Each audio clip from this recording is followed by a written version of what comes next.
Chapter 571. Who was dead and who was still alive. Hearing the middle-aged scholar's words, the tourist-like man fell silent for a while.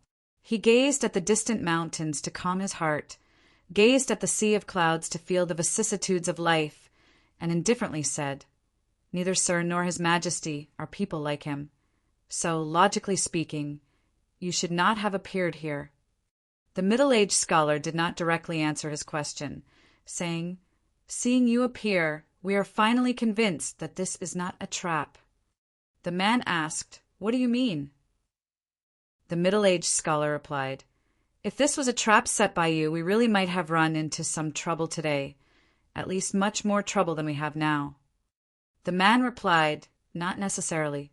Since he has always been at His Majesty's side, how could he not see through my trap?" The middle-aged scholar shook his head and said, "He did not agree with our decision, so this time we came alone." The man was somewhat surprised. His Majesty has always obeyed his words, so why didn't he this time? The middle-aged scholar turned to look at the mountains across the precipice. After a moment of silence, he said, "We do not have much time." The man replied, "Your Majesty truly does not have much time." The time that the middle-aged scholar spoke of was clearly a concept on a larger scale. The time that the man spoke of referred to the fact that the Heavenstone array of Mount Han had already been activated. If the middle-aged scholar was not in a hurry to leave, he really might be surrounded by the supreme experts of the human world. "You want to keep us here for a while longer?" The middle-aged scholar did not turn his head. His voice seemed somewhat indifferent, still confident and tyrannical. The man indicated that his elderly companion should stand behind him. Gazing at the middle-aged scholar's back, he said, "In these past few years, I have not concerned myself with the affairs of the world. Neither you nor little Tianhai are bothered to send people to hunt me down. I very much like this kind of life and have never thought of changing it." The middle-aged scholar turned around and said to him, "You and him are both people that emperors and kings want to get rid of the most.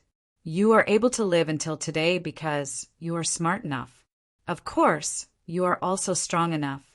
Whether it is us or Tianhai, if we want to kill you, we will inevitably encounter some trouble." The man replied, "Yes, in a little while, Tianhai and Yin will catch up and you will be in trouble." The middle-aged scholar indifferently said, "They won't be able to catch up. At most, some trash like Zhu Luo will come." The man suddenly looked at Chen Chongsheng and asked, "Why does His Majesty want to kill this youngster?" The middle-aged scholar looked at him and said, "Do we still need to explain our actions to you? I'm not your Emperor, Chen."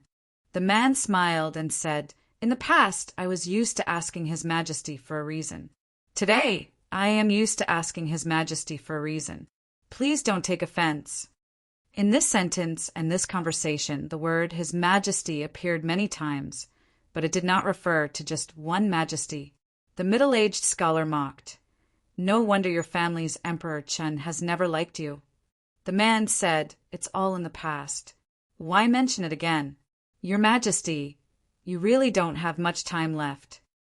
The middle-aged scholar calmly looked at him and asked, "You want to protect this youth's life?" The man said, "That's right." With an indifferent expression, the middle-aged scholar asked, "What do you want to exchange for it?" "Of course, Your Majesty's time." The man said, "Time is life." The middle-aged scholar said, 1,000 years ago, you painstakingly led your cavalry across 10,000 li of snowy plains just to kill me. Today's opportunity is much better than that time. I don't understand why you would give it up, just for this unremarkable little fellow. If he really is an unremarkable little fellow, why does His Majesty need to specially come here to kill him? Although I don't know the reason, I can at least confirm that he is very important to humanity." The man said, "Your Majesty's life is obviously more important than his, but the problem is, I am not that fortune teller at the summit. I don't think that using this youngster's life to exchange for Your Majesty's life is a correct choice. In reality, something like life can never be valued." The middle-aged scholar said, "Although this statement is absurd, it is also reasonable. How could absurd be reasonable? Normal people could not understand, such as Chen Changsheng and the old man timidly hiding behind the man. But the two people speaking to each other understood. They were both outstanding figures throughout the ages, so their conduct was naturally different from the masses. The middle-aged scholar actually turned and left without the slightest hesitation, completely uncaring that leaving Shuilao City to come to Mount Han was such a risky move. To return without obtaining any benefits was such a difficult matter to accept, because no matter how difficult it was to accept, one still had to accept the karma that had already occurred. The middle-aged scholar knew that the man was correct. In this life, the man had never said or done anything wrong, so he chose to leave. Watching the middle-aged scholar's figure disappear into the night fog, listening to the thunderous rumbles getting further and further away, only after a very long time had passed did the tourist-like man confirm that the middle-aged scholar had gone far away and would not return. Then he gave a light sigh, seeming very sorrowful. Can he break the heaven-stone array of Mount Han? The old man hiding behind him this entire time finally dared to stand up. With some lingering fear, he asked, "If he can't break it, will he come back?" The man smiled. Heavenly Secrets has always thought highly of itself, so it's hard not to overestimate itself. The old man understood what he meant. He was saying that as long as he was not disturbed, the middle-aged scholar should be able to break the array in a very short time. He couldn't help but be somewhat confused, asking, if that's the case, if my lord had acted just now, it really would have been the best chance to kill him. 1,000 years ago, whether it was the experts of the human race or the demi-human race, what they wanted to do the most was to kill him. But the situation now is different. How is it different? He lost to Big Brother in one move, so he's no longer invincible and he's already old. But I still feel it's a great pity. In addition, if we were to fight, what would happen to this little fellow? The man pointed at Chen Changsheng. The old man turned to Chen Changsheng and said in disdain, "It's all because of this little fellow that my lord's hands and feet are tied." Previously, when facing the middle-aged scholar, the old man had been particularly humble and respectful to the man beside him, but his words and expression towards Chen Changsheng were extremely rude. After the grand examination, the position of successor to the Pope had been faintly established, so no one in the world would treat Chen Changsheng with such impoliteness. Even his opponents would maintain the appropriate etiquette. It could only be said that this old man had seen far too many powerful figures in the capital. So how could he be so reserved just because of Chen Changsheng's identity? Chen Changsheng did not respond because he was currently too shocked, unable to make any sort of response. In reality, when this tourist-like man began to speak with the middle-aged scholar, he could no longer say anything. A few words were enough to make the middle-aged scholar retreat. How could there be such a person in the current world? He knew who the middle-aged scholar was, and when he heard that conversation, he had already faintly guessed at the true identity of this tourist-like man. He was too shocked, even daring to believe it. Previously, this tourist-like man had said to the middle-aged scholar, "Don't mention those old and rotten matters of the past, no. Those matters are all major events that will be recorded in the annals of history." They were all powerful figures that would inevitably be recorded in the annals of history, and they would assuredly have the greatest space and the most important position. "Little friend, why does he want to kill you?" Just at this moment, a gentle voice arose from the cliff, rousing Chen Changsheng from his shock. He looked at the man walking in front of him, his mouth gaping, unable to speak for a long time. The man had a delicate and handsome appearance, his two eyebrows slightly stained with wind and frost. As he spoke, his lips exuded a faintly discernible scholarly aura, giving off an indescribably profound feeling. Chen Changsheng stared at this face, unable to think about how to respond. He could only stare in shock. Even the hand gripping the hilt of his sword was slightly trembling. Anyone who saw a legend that everyone thought to be dead suddenly appear in front of them would probably have the same reaction. And this wasn't even mentioning the fact that this legend had always been the person he admired the most. His voice trembled as he said, "Sir, is." The man smiled and shook his head, indicating that he did not need to ask.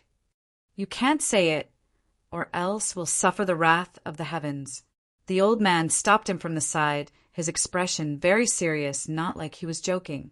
Chen Chongqing did not understand, but extremely obediently shut his mouth, afraid that if he really did speak carelessly, he would reveal some secret of the heavens and bring trouble to the man. Then he lifted the front of his robe and unhesitatingly bowed to the man, preparing to pay his respects. The man did not have him kneel. He supported his arms and looked at him with a silent smile. His gaze moved down to a certain spot on Chen Chongqing's body, slightly raising his eyebrows, as if he had discovered something very interesting. Finally, he shook his head, gave a light sigh, and turned to walk out of the precipice. The old man followed behind him. Chen Chongqing hurriedly followed, but to his surprise, the man and the old man walked directly into the abyss beyond the precipice. At this moment, the darkness that enveloped Mount Han was gradually receding, as if welcoming a second dawn. A white cloud appeared out of nowhere, rising from the bottom of the stream. The man and the old man walked out of the precipice and landed on the cloud. The white cloud leisurely floated into the distance. This was what it meant to travel the world.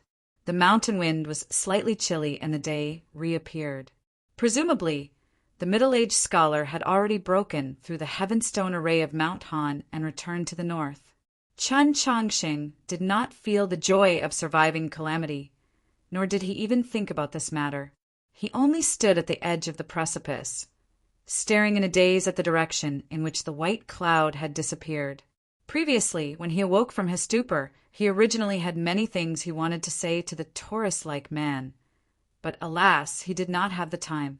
He wanted to tell the other that he had been to the pavilion of ascending mist, that he had seen Sir's portrait there, that he had even read Sir's notebook, and that he had even taken the black stone that Sir had left behind. Thinking of this, he took out the string of stone pearls and gazed at the black stone, not speaking for a long time. After some time had passed, he bowed deeply to the ground in the direction in which the white cloud had disappeared, then turned and walked in the opposite direction of the sea of clouds. However, before he had even taken 2 steps, he collapsed to the ground. Chapter 572. Where the white clouds scattered, there was a verdant valley. The valley was very quiet and full of oddly shaped vines. From time to time, one could hear the growls of powerful demonic beasts in the forest near the cliff. However, none of the demonic beasts dared to approach this place because there was a majestic ancient temple here, and also because there were 2 people living in the ancient temple. The old man asked in confusion, "You've been living in seclusion for hundreds of years. It's not easy for you to go out. Why are you back so soon?" The man smiled and said, "It's not like we didn't gain anything. At least we got a glimpse of that young man." The old man asked, "Did you go there just to see that young man?" The man replied, "That youth is a disciple of Shang and is highly regarded by Yin. Little Tianhai even specially invited Tianji to visit him, so I can't help but be curious." The old man said, "You don't look like someone who would return to the mortal world out of curiosity." The man said, "That youth obtained my notebook and the heavenly tone monoliths, and attracted a night of starlight in the mausoleum of books. Many people say that he is very similar to me in the past, so he is naturally different from me." The old man asked, "Then what did you see?" The man's expression turned grave as he said, "That young man is about to die." The old man was shocked and asked, "Then what should we do?" The man walked to the front of the main hall of the ancient temple and looked at the dilapidated Buddha. He said, "Everyone wants to go against heaven and change their fate, but they don't know that all karma is within karma. The more they want to change their fate, the more they can't leave the river of fate. I can't see what his fate will be like in the end. In the end, it still depends on him. What about Qiu Shan Jun and Su Yurong? When are you going to take a look? We'll see."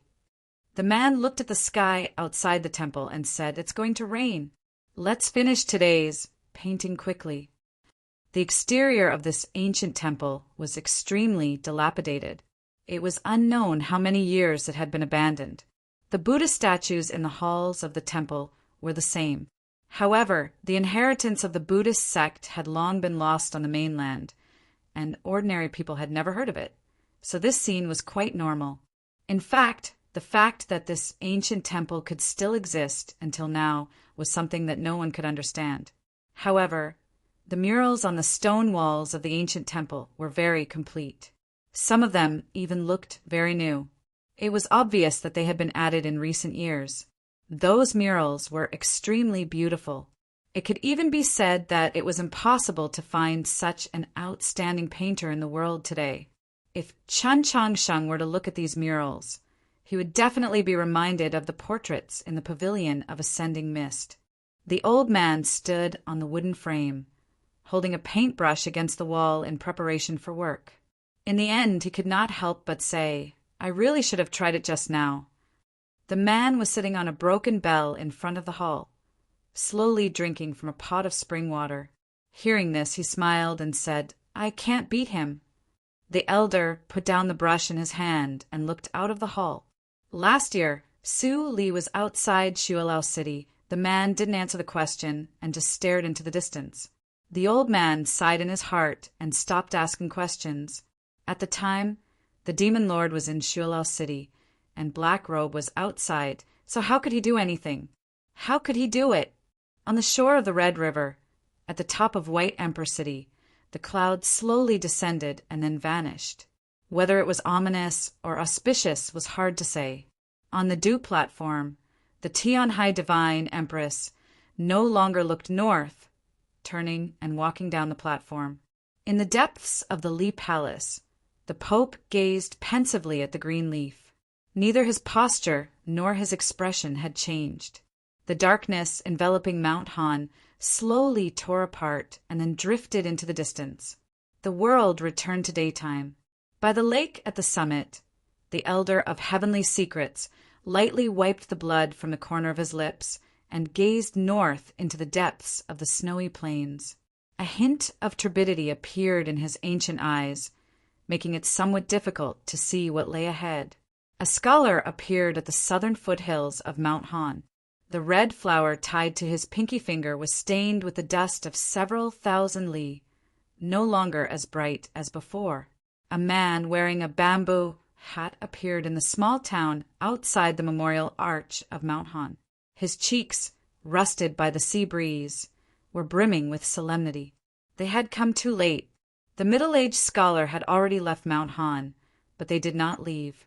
Together with the two prefects of the orthodoxy, each wielding a precious treasure, they vigilantly guarded the perimeter of Mount Han, guarding against any strange movements. On the long battlefront in the north of the continent, the great Zhou Northern Army and the cultivators dispatched by the sects and noble clans of the south to reinforce the north received secret orders from the various armies and began to nervously prepare for battle.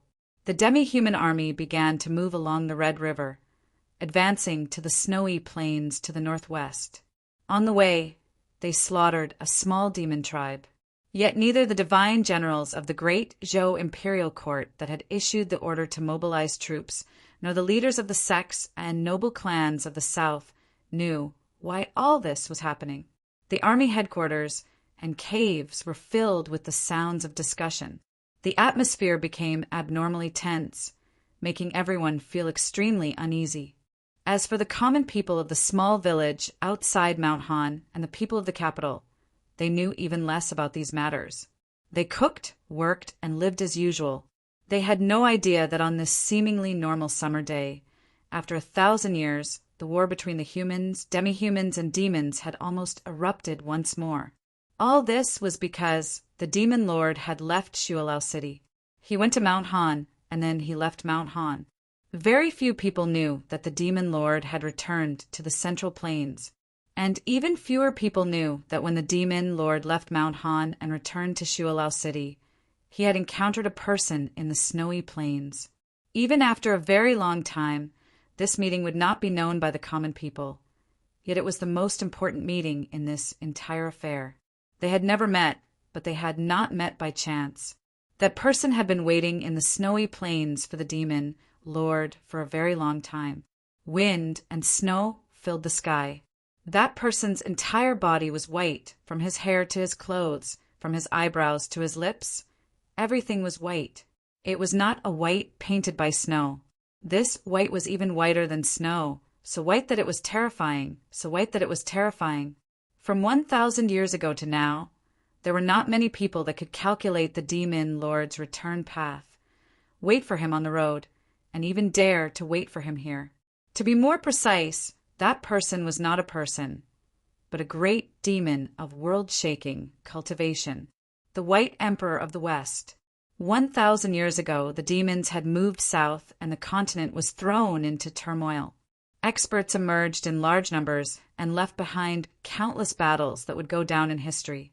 Of these, the most famous were naturally the battle between Zhou, Xuanba, and Emperor Taizong and Luoyang, as well as the battle to the death between him and the demon lord. There was another battle that was even more secretive, but in terms of the cultivation levels of the two combatants and the intensity of the battle, it was definitely not one bit inferior to the previous two battles. It was the battle between Chen Xuanba and Zhou Dufu, the strongest beneath the starry sky experts in the garden of Zhou. With Chen Xuanba's death, Zhou Dufu's disappearance, and Emperor Taizong's life returning to the Sea of Stars, of the four strongest people of the continent, only the demon lord remained. In the following 1,000 years, there were no more heaven-shaking battles like those three.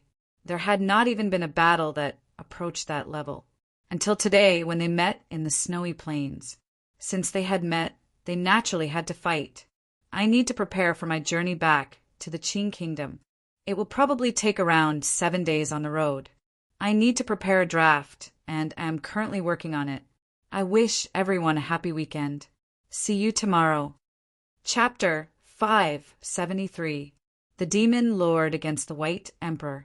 Whether in terms of cultivation level or status, this battle had the right to be compared to the three battles from 1,000 years ago. Somewhat regretfully, there was no audience for this battle. There had also been no audience for the battle between Zhou Dufu and Chen Xuanba in the Garden of Zhou. But afterwards, Zhou Dufu had recounted the details of that battle many times, and in an extremely rare display of undisguised admiration, even clearly stating that he wanted to proclaim Chen Xuanba's awesomeness. As for this battle, neither the demon lord nor the White Emperor spoke of it afterwards, so no one knew the details of this battle. No one even knew the result of this battle. The entire world only knew that after that day, on the snowy plains to the north of Mount Han, a massive pit had suddenly appeared. This pit in the snowy plains was around 30 zhang deep and 10-some li in circumference. Standing at the bottom of the pit and looking around, one would feel like they were still standing in the plains. This was the hardest mark left behind by this battle, as well as the most direct description of the intensity of the battle. The area affected by this battle was even greater. 70 li to the north of the snowy plains was a cold-resistant forest. After the battle, demon hunters who were familiar with the area were actually unable to find the slightest trace of that forest, and the wolf cavalry hidden in the forest had also strangely disappeared.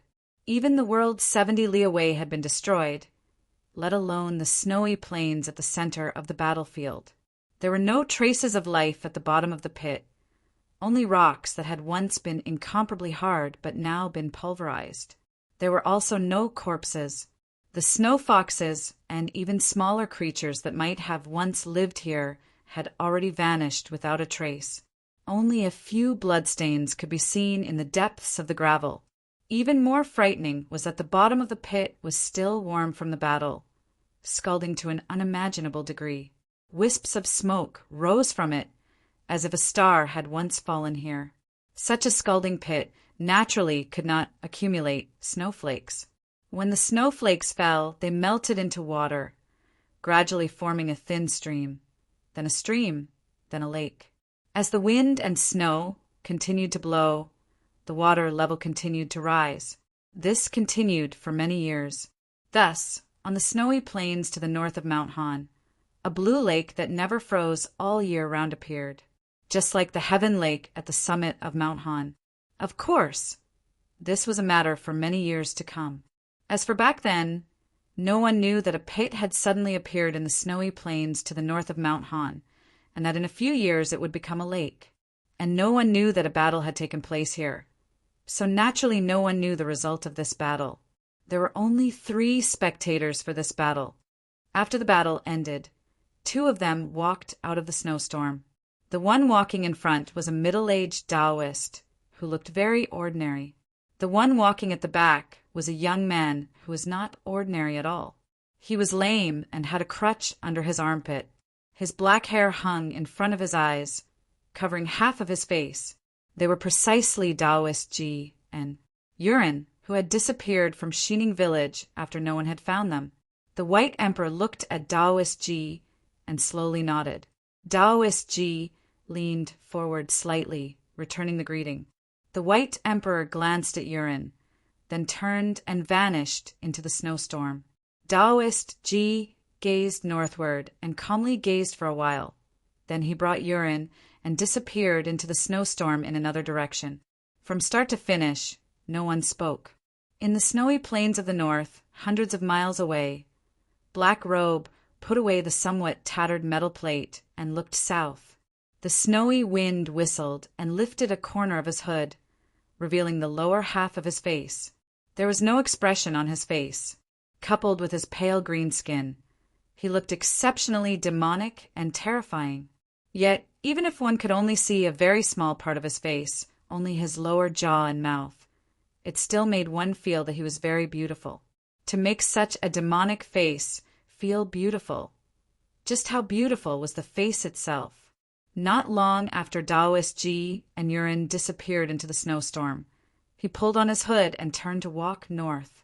Before he could even get close to Shualao City, he was blocked by a massive shadow in the snowy plains. This was an extremely large, mountain-toppling fiend. The ruthless and terrifying mountain-toppling fiend seemed extremely docile at this moment because it was a mount. A cold and ruthless voice rose from the mountain-toppling fiend's horn. It seems that this commander is still a little late. The demon commander sat on the horn, propping up her chin as she coldly gazed at Black Robe.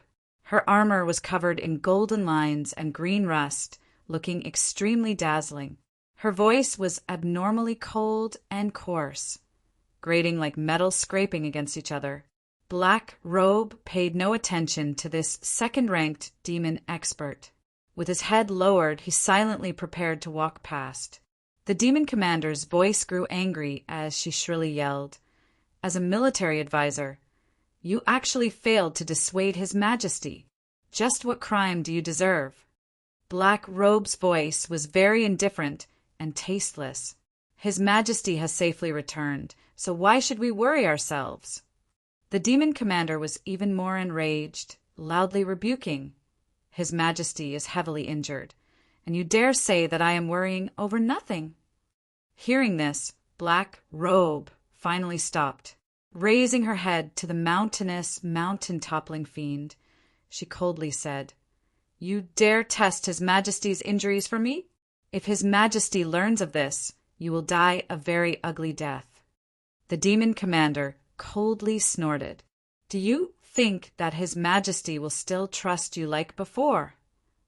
Black Robe calmly replied, "His Majesty has already trusted me for several centuries, and he will trust me for even longer."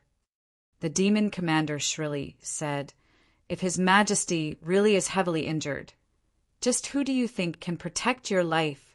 Don't forget how many ministers you've executed in Shualao City over the years, how many elders you've offended, and even if you've rendered a great service to my divine race, you're still a human." Black Robe paid no more attention to him and continued to walk into the snowstorm. No one knew of this conversation in the snowstorm, and even if they did, it was very normal. To the demon soldiers, it had always been a very common occurrence for a military advisor and a demon commander to be at odds. Yet, if one carefully considered it, one could actually realize that this conversation concealed many meanings and was very unusual.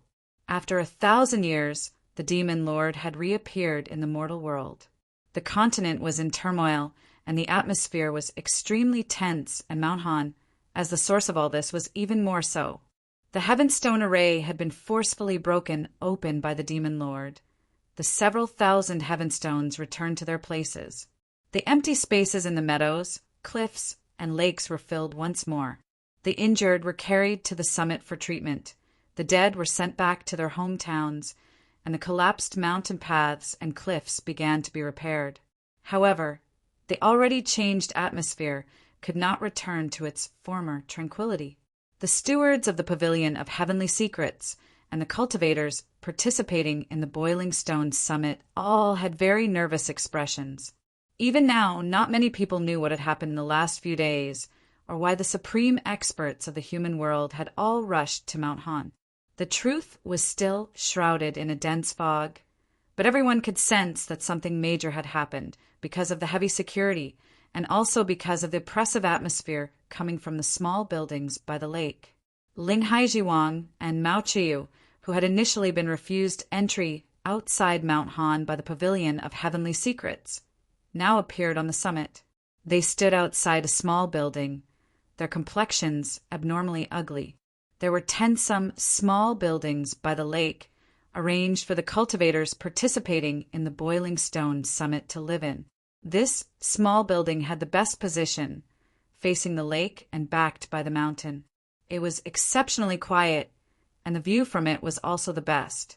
But it was obvious that this could not improve the mood of Mao Chiu and Ling Haizhuang in the slightest, because Chen Chongqing was currently unconscious in the small building. There was another chapter at 8 in the evening. Chapter 574. With some difficulty, he opened his eyes and saw the worried expression on Tang 36's face. Qin Chongqing was not surprised at all. But when he saw that Jeshio's usually indifferent face actually showed some concern, he could not help but be somewhat shocked, and then he had the urge to laugh. His injuries were not light, and his sea of consciousness was shaken. That was why he fainted. It was not because of the injuries caused by colliding with the heavenly stone continent that enveloped Mount Han while using the thousandly button, but because of the demon lord's distant finger. At the time, the demon lord had been by the stream, far away, and had pointed at him. He used the yellow paper umbrella to block the qi, but he was unable to block the terrifying power contained within the qi. "You woke up so quickly." Tang 36 saw that he had woken up and was very surprised. He went forward and helped him up. Jishio said, "You woke up really quickly." Chen Chongsheng leaned against the headboard of the bed, looked at the two, and said, "Why can't I see any excitement on your faces?" Jishio ignored him. Tang 36 replied, "The Elder of Heavenly Secrets personally came to see you and confirmed that you were fine, so we have nothing to worry about." Chen Chongsheng thought back to the moment when he had just woken up and the worried expressions on the faces of the two. He knew that they were just unwilling to admit it. But he didn't point it out, saying, "Elder Tianji is sure that I'm fine, but does that mean I'm really fine? You should invite Dean Mao over to take a look." Mao Chiu was now the Archbishop of the Hall of Illustrious Persons, but they were still used to calling him Dean.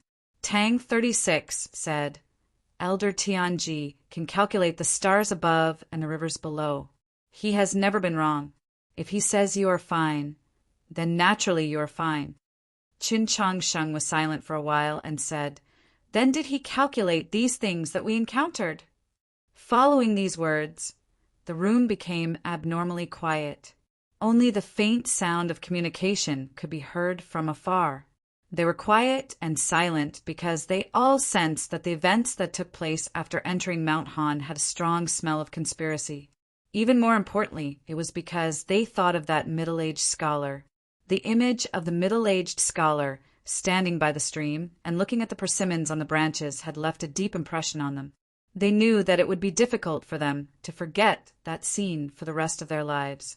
After an unknown amount of time, Tang 36 looked at Chen Chongsheng and asked in a low voice, "Are you sure?"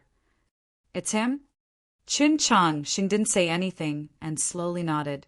Tang 36 lowered his head and held his forehead, completely speechless. He was the sole grandson of the Wunshui Tangs. Even the Tianhai clan did not fear him. He truly did not fear the heavens or the earth. The many stories that had occurred in front of the Orthodox Academy in the capital had already proved this point. Yet, when he thought of the identity of that middle-aged scholar, even he felt fear from the bottom of his heart. When I was very young, I had a dream. A voice broke the gloomy atmosphere in the room. Qin Changsheng and Tang 36 looked over. Zhishio expressionlessly looked at the two and continued, "It is to kill him." Qin Changsheng was shocked speechless. Ever since he was young, he had been determined to kill the demon lord. This was truly powerful. Tang 36 looked at him and said sincerely, "You are too powerful." But that's just a dream. Zhishio recalled the scene he had seen on the mountain path a few days ago, and his face paled. I never imagined that I would be able to see him with my own eyes. Hearing this, Tang 36 was a little angry. He waved his hand to show his disdain, then looked at Qin Changsheng and asked, "How did you survive?" This was what all of Mount Han, even the entire world, wanted to know the most. It was also the most crucial and most incomprehensible aspect of the entire matter. The demon lord had not hesitated to be temporarily trapped by the Heavenstone array of Mount Han by the Elder of Heavenly Secrets in order to kill Qin Changsheng. So how had he survived? Through strength, talent, magical artifacts, or willpower? No, it was the demon lord. No matter how outstanding Qin Changsheng was in these aspects, he could not rely on them to escape. Hearing Tang 36's question, Zhishio did not respond. He only took 2 steps closer to the bed, clearly very interested in this answer. Qin Changsheng did not immediately answer this question, instead using his eyes to hint at Tang 36. Tang 36 understood and walked to the door to investigate. Then he took out a magical artifact from his bosom. A faint chi emerged from it, cutting off any possibility of being spied on. "I met a person." Qin Changsheng hesitated, then said, "That person might be Lord Wang." Tang 36 and Zhishio glanced at each other, seeing the shock in each other's eyes. Especially for Zhishio, a wolf youth with an unswerving will. Besides the name of the demon lord, who else could make him lose control of his emotions? Lord Wang. In this world, there were many people surnamed Wang, and there were also many officials, and there were also many people called Lord Wang. In the past 1,000 years, there was only one person who did not need to add any prefix or explanation. Just by directly addressing someone as Lord Wang, everyone in the world would know who he was. That person was called Wang Jitsa. The room once more became incomparably quiet, and this time it lasted for even longer. After some time, Tang 36 and Zhishio finally awoke from their shock. Tang 36 sighed. Lord Wang, as expected, did not die. Qin Changsheng was somewhat surprised. He asked Tang 36, "Are you not surprised?" Tang 36 angrily said, "Zhishio and I were just like quails, so how else do you want us to be surprised?" "But you just said, as expected. Could it be that many people have already guessed that Lord Wang is not dead?" Of course, the world has always had this saying that Lord Wang is still alive, just living in seclusion. But when I read the history books in the Taoist canon, it's written very clearly that Lord Wang's soul has long since returned to the Sea of Stars. If the words in the history books can be trusted, then even a woman can become an emperor. The Tianhai Empress. This is a metaphor. In short, this has always been one of the 2 great riddles.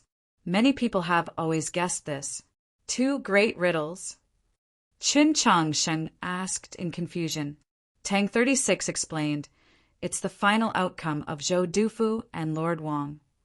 Qin Changsheng thought of that empty black sarcophagus in the mausoleum of Zhou and seemed to understand. "Because no one has ever discovered their remains?" Tang 36 replied, To be more precise, no one even knows if they're dead or not back then, whether it was Emperor Taizong or those legends of the Lingyan Pavilion. When they finally returned to the Sea of Stars, many people saw them with their own eyes. Only these two were exceptions. Chen Changsheng thought this over, then said in a very certain tone, "Then at least one of the riddles has been solved." Tang 36 and Jishio once more glanced at each other, asking somewhat uncertainly, "You're sure?" It must be known that this was no ordinary, trifling matter. Once the news that Wang Jitsa was still alive spread, it would assuredly shock the entire continent. Chen Changxing nodded, and then he suddenly thought of something, and his expression subtly changed. Chapter 575. What's wrong? Tang 36 asked.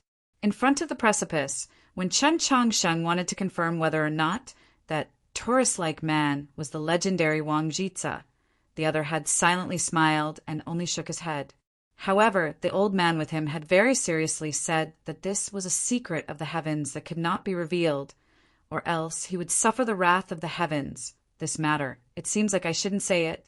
Qin Changxing turned to Tang 36 and Jeshio and uneasily said, "You can't tell anyone else." Tang 36 and Jishio looked at each other for the third time today. The room fell silent once more. After some time, Tang 36 and Jishio nodded their heads. Seeing this scene, Qin Changsheng felt relieved. He knew very well that his two friends, as long as they promised something, they would definitely do it. "Your life is truly good."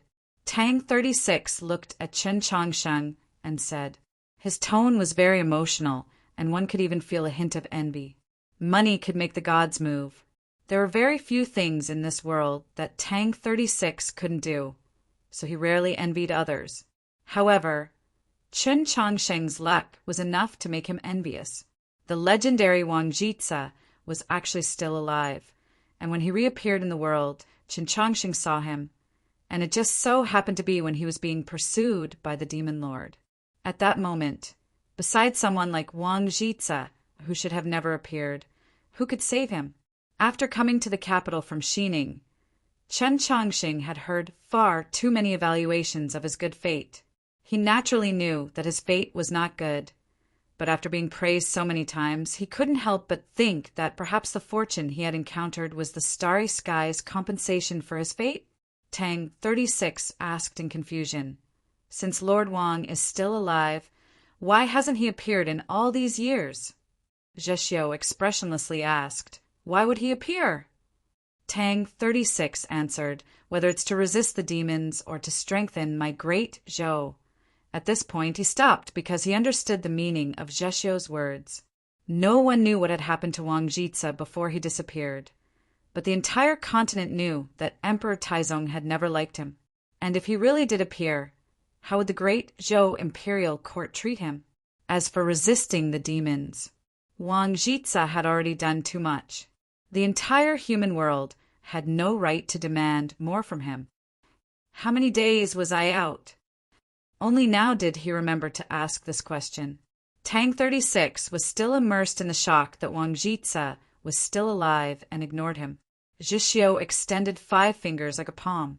As it turned out, he had already been unconscious for 5 days. It was unknown what had happened in Mount Han during these 5 days. Qin Changxing asked, "What's new?" Jishio thought it over and realized that there was too much to say, so he shook his head and slapped Tang 36 on the back, waking him up.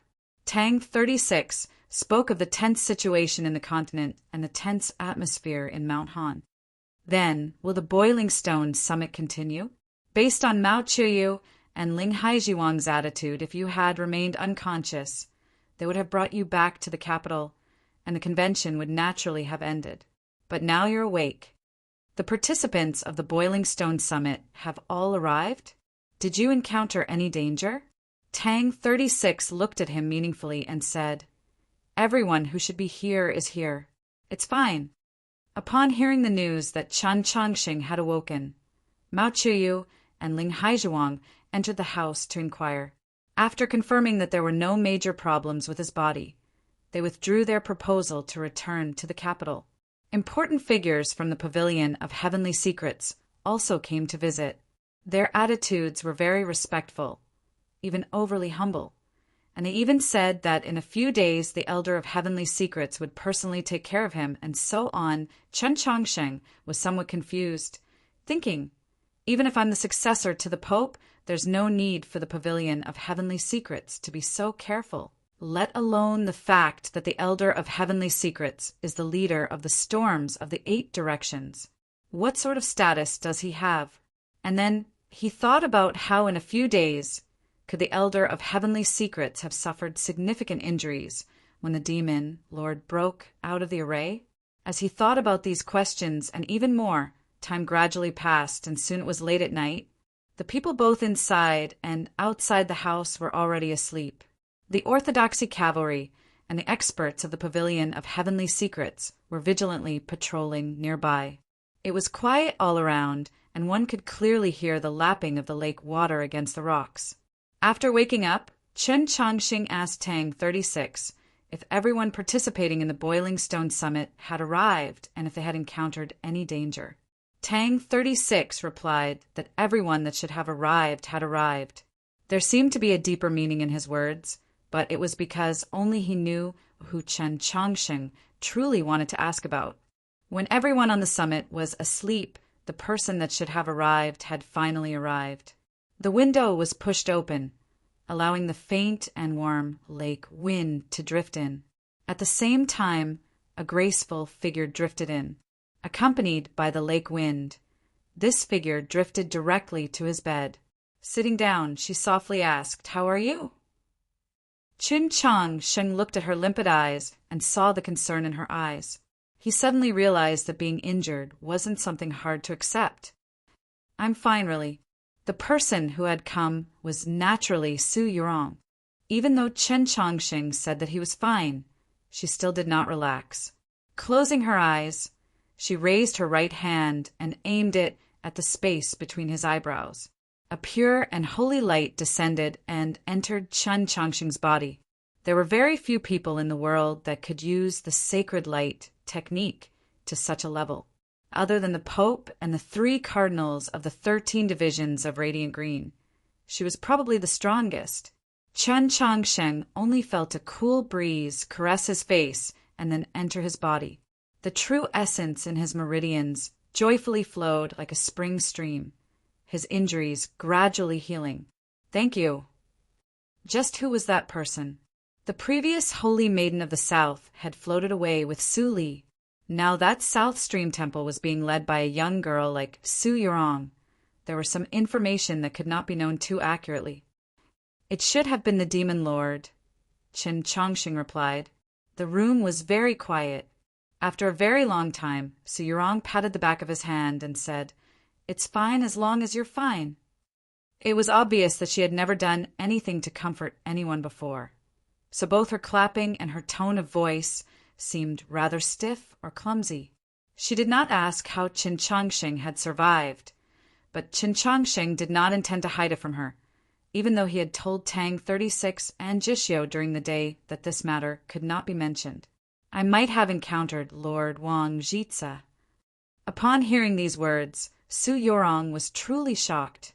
That middle-aged scholar had created countless bloody and terrifying scenes by the stream, revealing an incomparably powerful strength. Coupled with the reactions of the experts of the human world, she had long ago basically confirmed that he was the Demon Lord. She just needed Chen Chongqing to give her the final confirmation. But she had not expected that she would learn from Chen Chongqing that Wang Jitsa was still alive.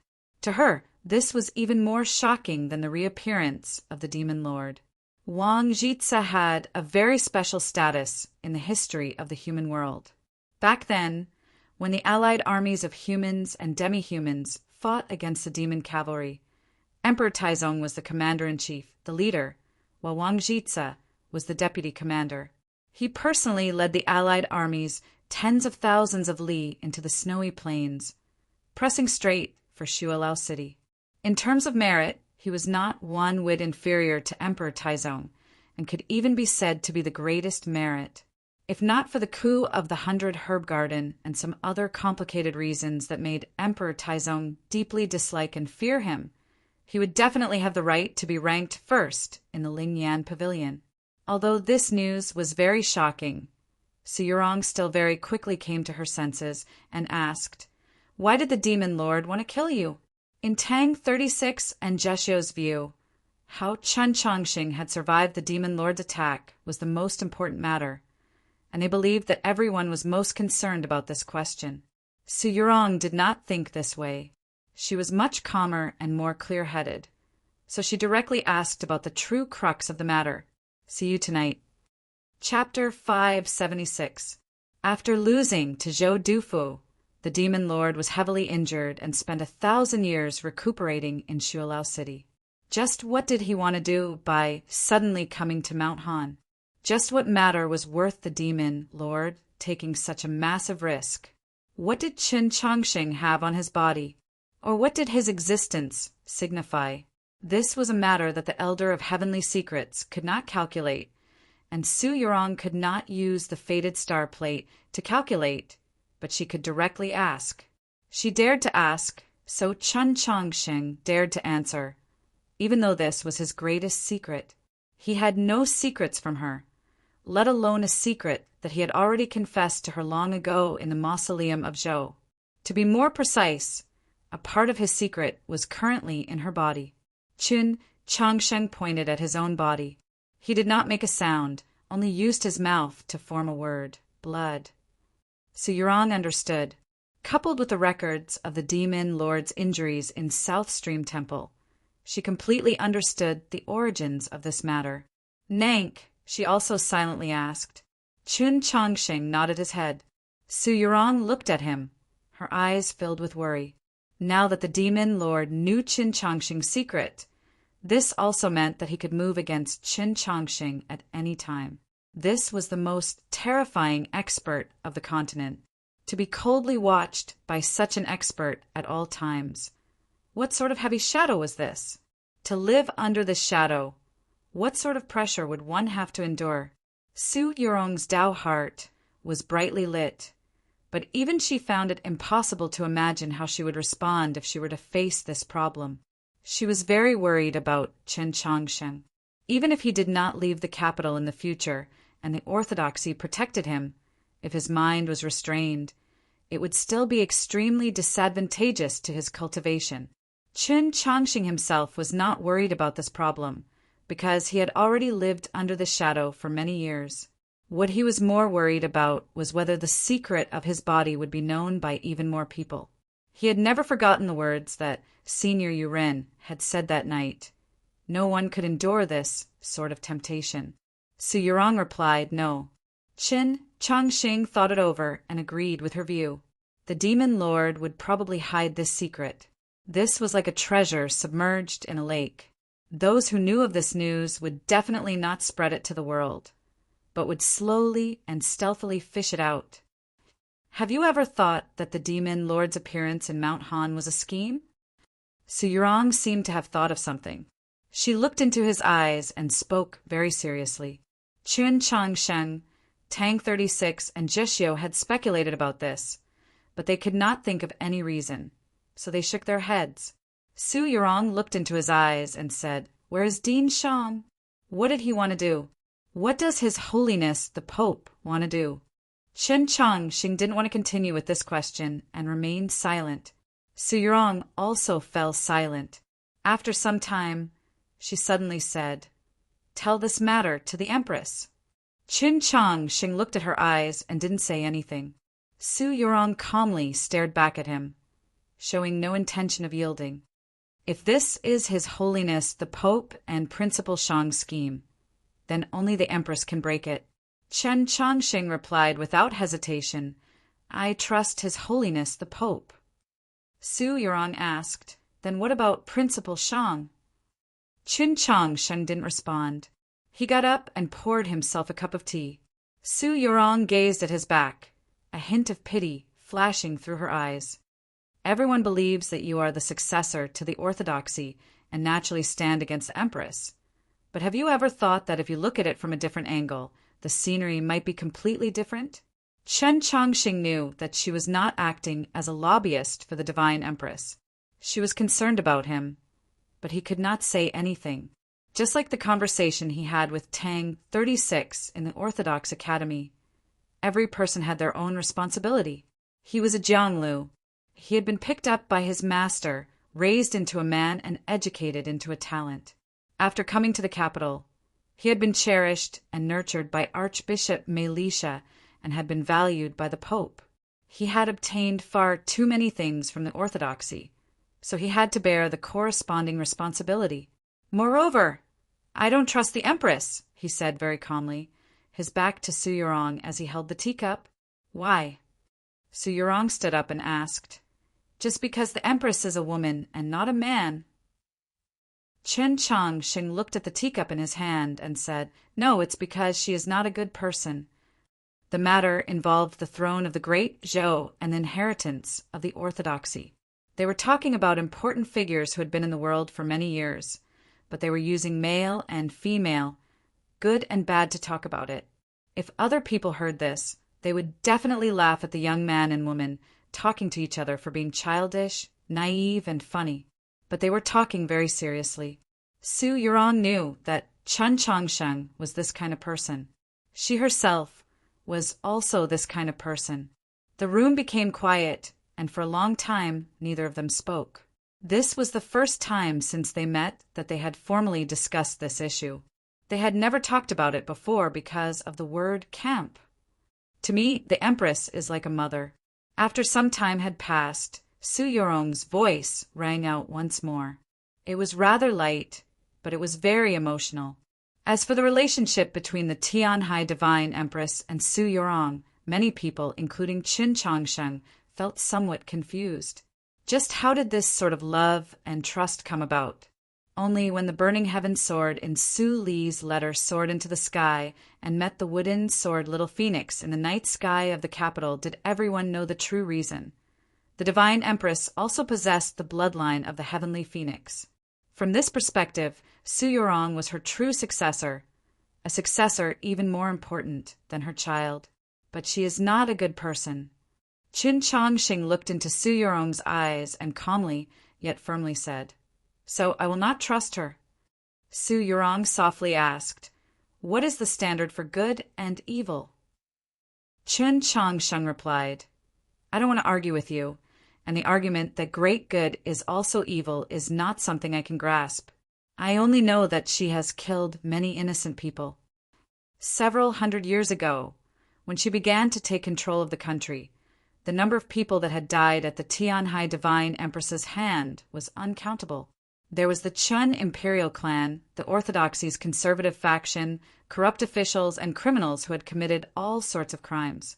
But no one could deny that in this process, many people who should not have died had died because of her. Martial Uncle Su has also killed many people. Although he did it unintentionally, the number of innocent people that died under his sword was not small. Intentional or unintentional, in my view, is a very large difference. Then how can you be sure that those innocent people who died were intentional actions of the Empress? Because of Zhou Tong. Chen Chongqing looked into her eyes and said, Zhou Tong is a pure evil person. He takes pleasure in cruelty, tortures all living beings. From the first day the Empress used this person, it was impossible for her to say that she did not do evil intentionally. After a moment of silence, Su Yurong said, Do we have to attribute all of Zhou Tong's crimes to the Empress? This is rather unfair. Chen Chongqing replied, A dog owner does not keep a leash. If a dog bites a person, it is naturally the fault of the owner. If a sharp blade is unsheathed to kill, it is naturally the fault of the person holding the blade. The entire world knew that Zhou Tong was a vicious dog raised by the Divine Empress, a sharp blade. Su Yurong looked into his eyes and said, You are willing to defend Martial Uncle Su, but you are not willing to empathize with the Empress. In the end, you are still prejudiced.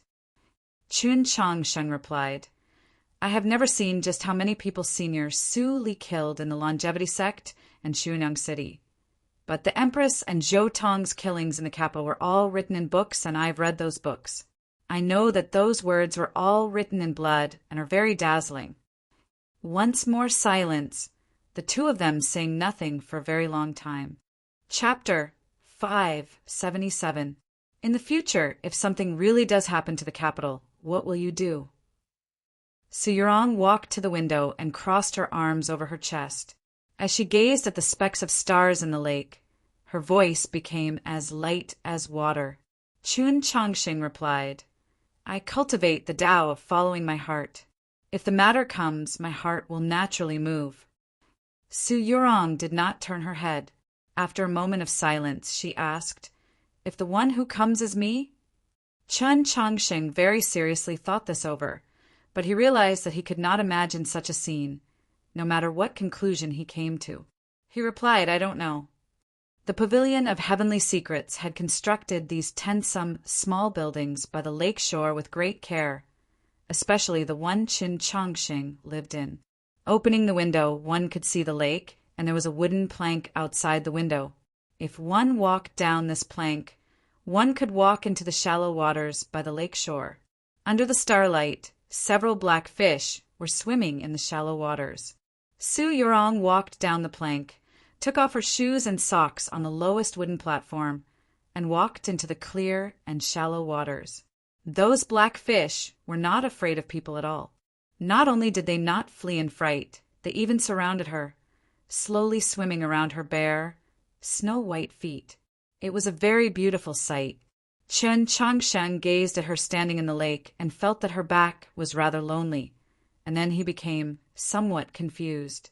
Logically speaking, she was the holy maiden of the south, so neither the elder of heavenly secrets nor Mao Chiyu should have concealed this matter from her. But why was it that, even tonight, she still could not confirm that the middle-aged scholar was the demon lord? The previous conversation had diluted many of her emotions. He did not wish to continue developing like this, so he asked his question. When the demon lord broke out of Mount Han's Heavenstone array, the elder of heavenly secrets was heavily injured and had not yet recovered, so I did not see him. And Principal Mao, he's the Pope's arm, so how could he possibly give me too much convenience? In the end, it was still a problem of alignment. Chun Chongxing thought, as the representative of the Orthodoxy's new faction, Ling Haizhuang has assuredly long ago defected to the Divine Empress. So why didn't he tell you? He did not ask this question, but Su Yurong knew what he was thinking. She extended her hand into the lake to play with those small fish, casually saying, "He and Tianhai Chimu asked Xiaoda to deal with you. I was unhappy, so I ignored him." Hearing that she was unhappy because of this matter, Chun Chongsheng was very happy. He also walked down the wooden walkway outside the window, arriving at the shallow waters of the lake. The cool lake water undulated slowly, and the soft silver sand was very comfortable to step on. The Taoist scriptures say that the heaven lake is formed by the gathering of hot springs. Why is this water so cold? The water in the center of the lake is much hotter.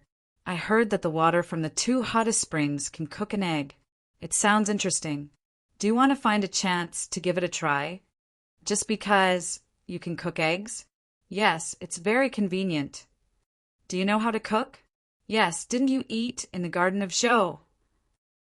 Then I'll learn how to cook. The cafeteria of the Tradition Academy is not bad. The chef of Clear Lake Restaurant naturally has extraordinary skills, but I can't always go from South Stream Temple to the capital to eat every day. Did the white crane come this time? Do you want to ask it what it thinks? The white crane has always liked you. If it knows that you have such thoughts, it will definitely change its mind. I'm just saying. You're just saying. I'm serious. He and she stood side by side in the lake under the small building, gazing at the numerous stars in the night sky.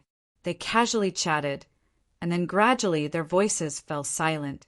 They were quiet for a very long time, neither of them speaking.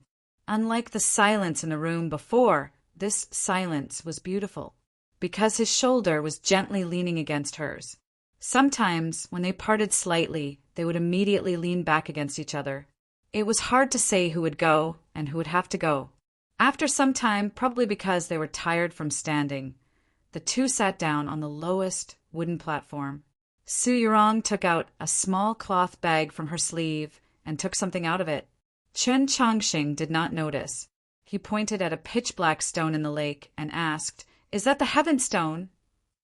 Su Yurong's voice was somewhat unclear. "Yes." Chen Chongqing turned to her and asked, "How did you comprehend those stones?" They also had stones, and they were much more important than the Heaven Stones in Mount Han, because those stones were heavenly tone monoliths. He had not come to the Boiling Stone Summit to comprehend the Heaven Stones to advance, but to see her. But who could have expected that after a peaceful and uneventful journey of 10,000 li, upon entering Mount Han, they would encounter such a major event? "There's been no progress at the moment. Let's take it slowly." Su Yurong slightly leaned back, her hands propping up the wooden platform. Her bare feet lightly patted the surface of the lake, making her seem very cute. "I was a little anxious after meeting the Demon Lord. When he thought of the bloody sight he had seen on the mountain path, Chen Chongqing felt a tinge of fear in his heart." Su Yurong understood what he was feeling and said, "Meeting such a peerless expert and being able to survive will always have its benefits." Chen Chongqing grunted, then said, "It's just that I didn't expect the Demon Lord to be so terrifying. The difference is too great. Back in Xuanyang City, Zhu Luo's attacks had basically all been blocked by Wang Pe. But this time, when confronting the Demon Lord in Mount Han, Lu Qing and Xiaoda were practically powerless to resist." Su Yurong replied, "The Demon Lord is naturally much stronger than Zhu Luo, but there's another important point. Wang Pe is also much stronger than Lu Qing and Xiaoda." Chen Chongsheng was confused, thinking Lu Qing is a peak star condensation assassin and Xiaoda is an expert in the top 5 of the Proclamation of Liberation. Although Wang Pe is at the top of the Proclamation of Liberation, how can he be said to be much stronger? Wang Pe is an extraordinary person. He can't be understood using common sense, Su Yurong seriously said. Chen Chongqing could not rationally accept that Wang Pe was stronger than Lu Qing and Xiaoda working together, but he was very willing to accept it emotionally. Besides the Demon Lord, what other formidable people are there on the side of the demons? "I hear that the demon commander is very strong, and then there are those demon generals. You should have seen them on the snowy plains." Chen Chongqing recalled that distant mountainous shadow he had seen on the snowy plains of the land of demons and subconsciously shook his head. With his current level of strength, he was still far from being able to fight against these powerful foes. Without leaving the capital, it's truly very difficult to discover that there are so many formidable people in the world. You're also very formidable. At the very least, when the Demon Lord was your age, he definitely couldn't beat you. I feel that these words can also be used to describe you. That's exactly what I meant. What's wrong? It's nothing. Chen Chongqing really wanted to say, "Your voice is very pleasant to listen to, sweet and sticky, like you're holding a candied date in your mouth." Note 1. With a squelch, Su Yurong spat something into the lake. This thing slowly sank into the water, attracting the little black fish to peck at it. The lake water was very clear. Chen Chongqing carefully looked at it and realized that what she had spat out was a date pit. The little black fish realized that it was not food and swam away in boredom. Su Yurong found this very amusing. Crossing her feet, she happily laughed. Chen Chongqing couldn't help but scratch his head at the sight. Only then did Su Yurong come to her senses. This was not the deserted and serene peak, nor was it the mahjong table in a small village. Sitting at her side was a young man. Her face somewhat hot, she subconsciously took out a silk pouch filled with snacks from her sleeve and offered it to him, softly asking, "Do you want to eat?" There was no date pit in her mouth, but her voice was still sticky because she was somewhat embarrassed. She lowered her head, not even looking at Chen Chongqing. Chen Chongsheng looked at her long eyelashes, her white and tender skin, and her rosy lips. For a moment he was somewhat dumbfounded. He thought to himself, why can I only think of such tedious adjectives? Note 2. He took the silk pouch from her hand and took out a snack. Without even looking at what it was, he tossed it into his mouth. What's wrong? Su Yurong raised her head and glanced at him. Chun Chongsheng was a very honest person. He looked at her seriously and said, You're really pretty. Su Yurong was slightly embarrassed and lowered her head. After a while, she raised her head again and asked, Am I pretty now, or am I pretty in the garden of Zhou? Just like all young girls, even if she was the holy maiden, at this sort of moment, she would always ask a few stupid questions. Of course, the stupidity here referred to her asking this question, but it did not mean that the question itself was very easy to answer. When Su Yurong entered the garden of Zhou, she had used the identity of a disciple of the 13 divisions of Radiant Green. She had disguised herself, so her appearance was only ordinary. The current her was publicly acknowledged as the most beautiful girl in the world. But if Chen Chongsheng were to very honestly say that the current her was even prettier, then he would definitely be wrong. In reality, this was just like the eternal problem of the fallen river. It was very difficult to answer, and it concealed even more complicated trials and dangers. This problem simply did not have a correct answer. Whether or not Chen Chongsheng's answer satisfied her completely depended on her current mood. Chen Chongsheng was not skilled at lying. What was amazing was that he had once very seriously pondered this problem and had long since reached a conclusion. They're all very pretty, but different kinds of pretty. He looked at Su Yurong and said very seriously. These were his words from the bottom of his heart, the truth. Su Yurong was very happy to hear this. He saw that she was happy and was also very happy. If they could always sit like this, with a lake in front of them, a mountain behind them, and a brilliant starry sky above them. You're right by my side. But can we always be together? A layer of cloud floated over from some unknown place, obscuring a certain star region in the southern sky and casting a shadow over the lake. A shadow also appeared in Chen Chongsheng's heart. There's something I've been hiding from you. You said it before. Did I? Yes. I forgot. Do you want to know? Everyone should have their own secrets.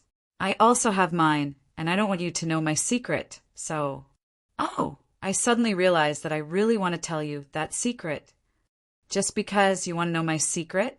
Yes. Chen Chongsheng, you're not a common woman. Why are you so interested in peeking into other people's secrets?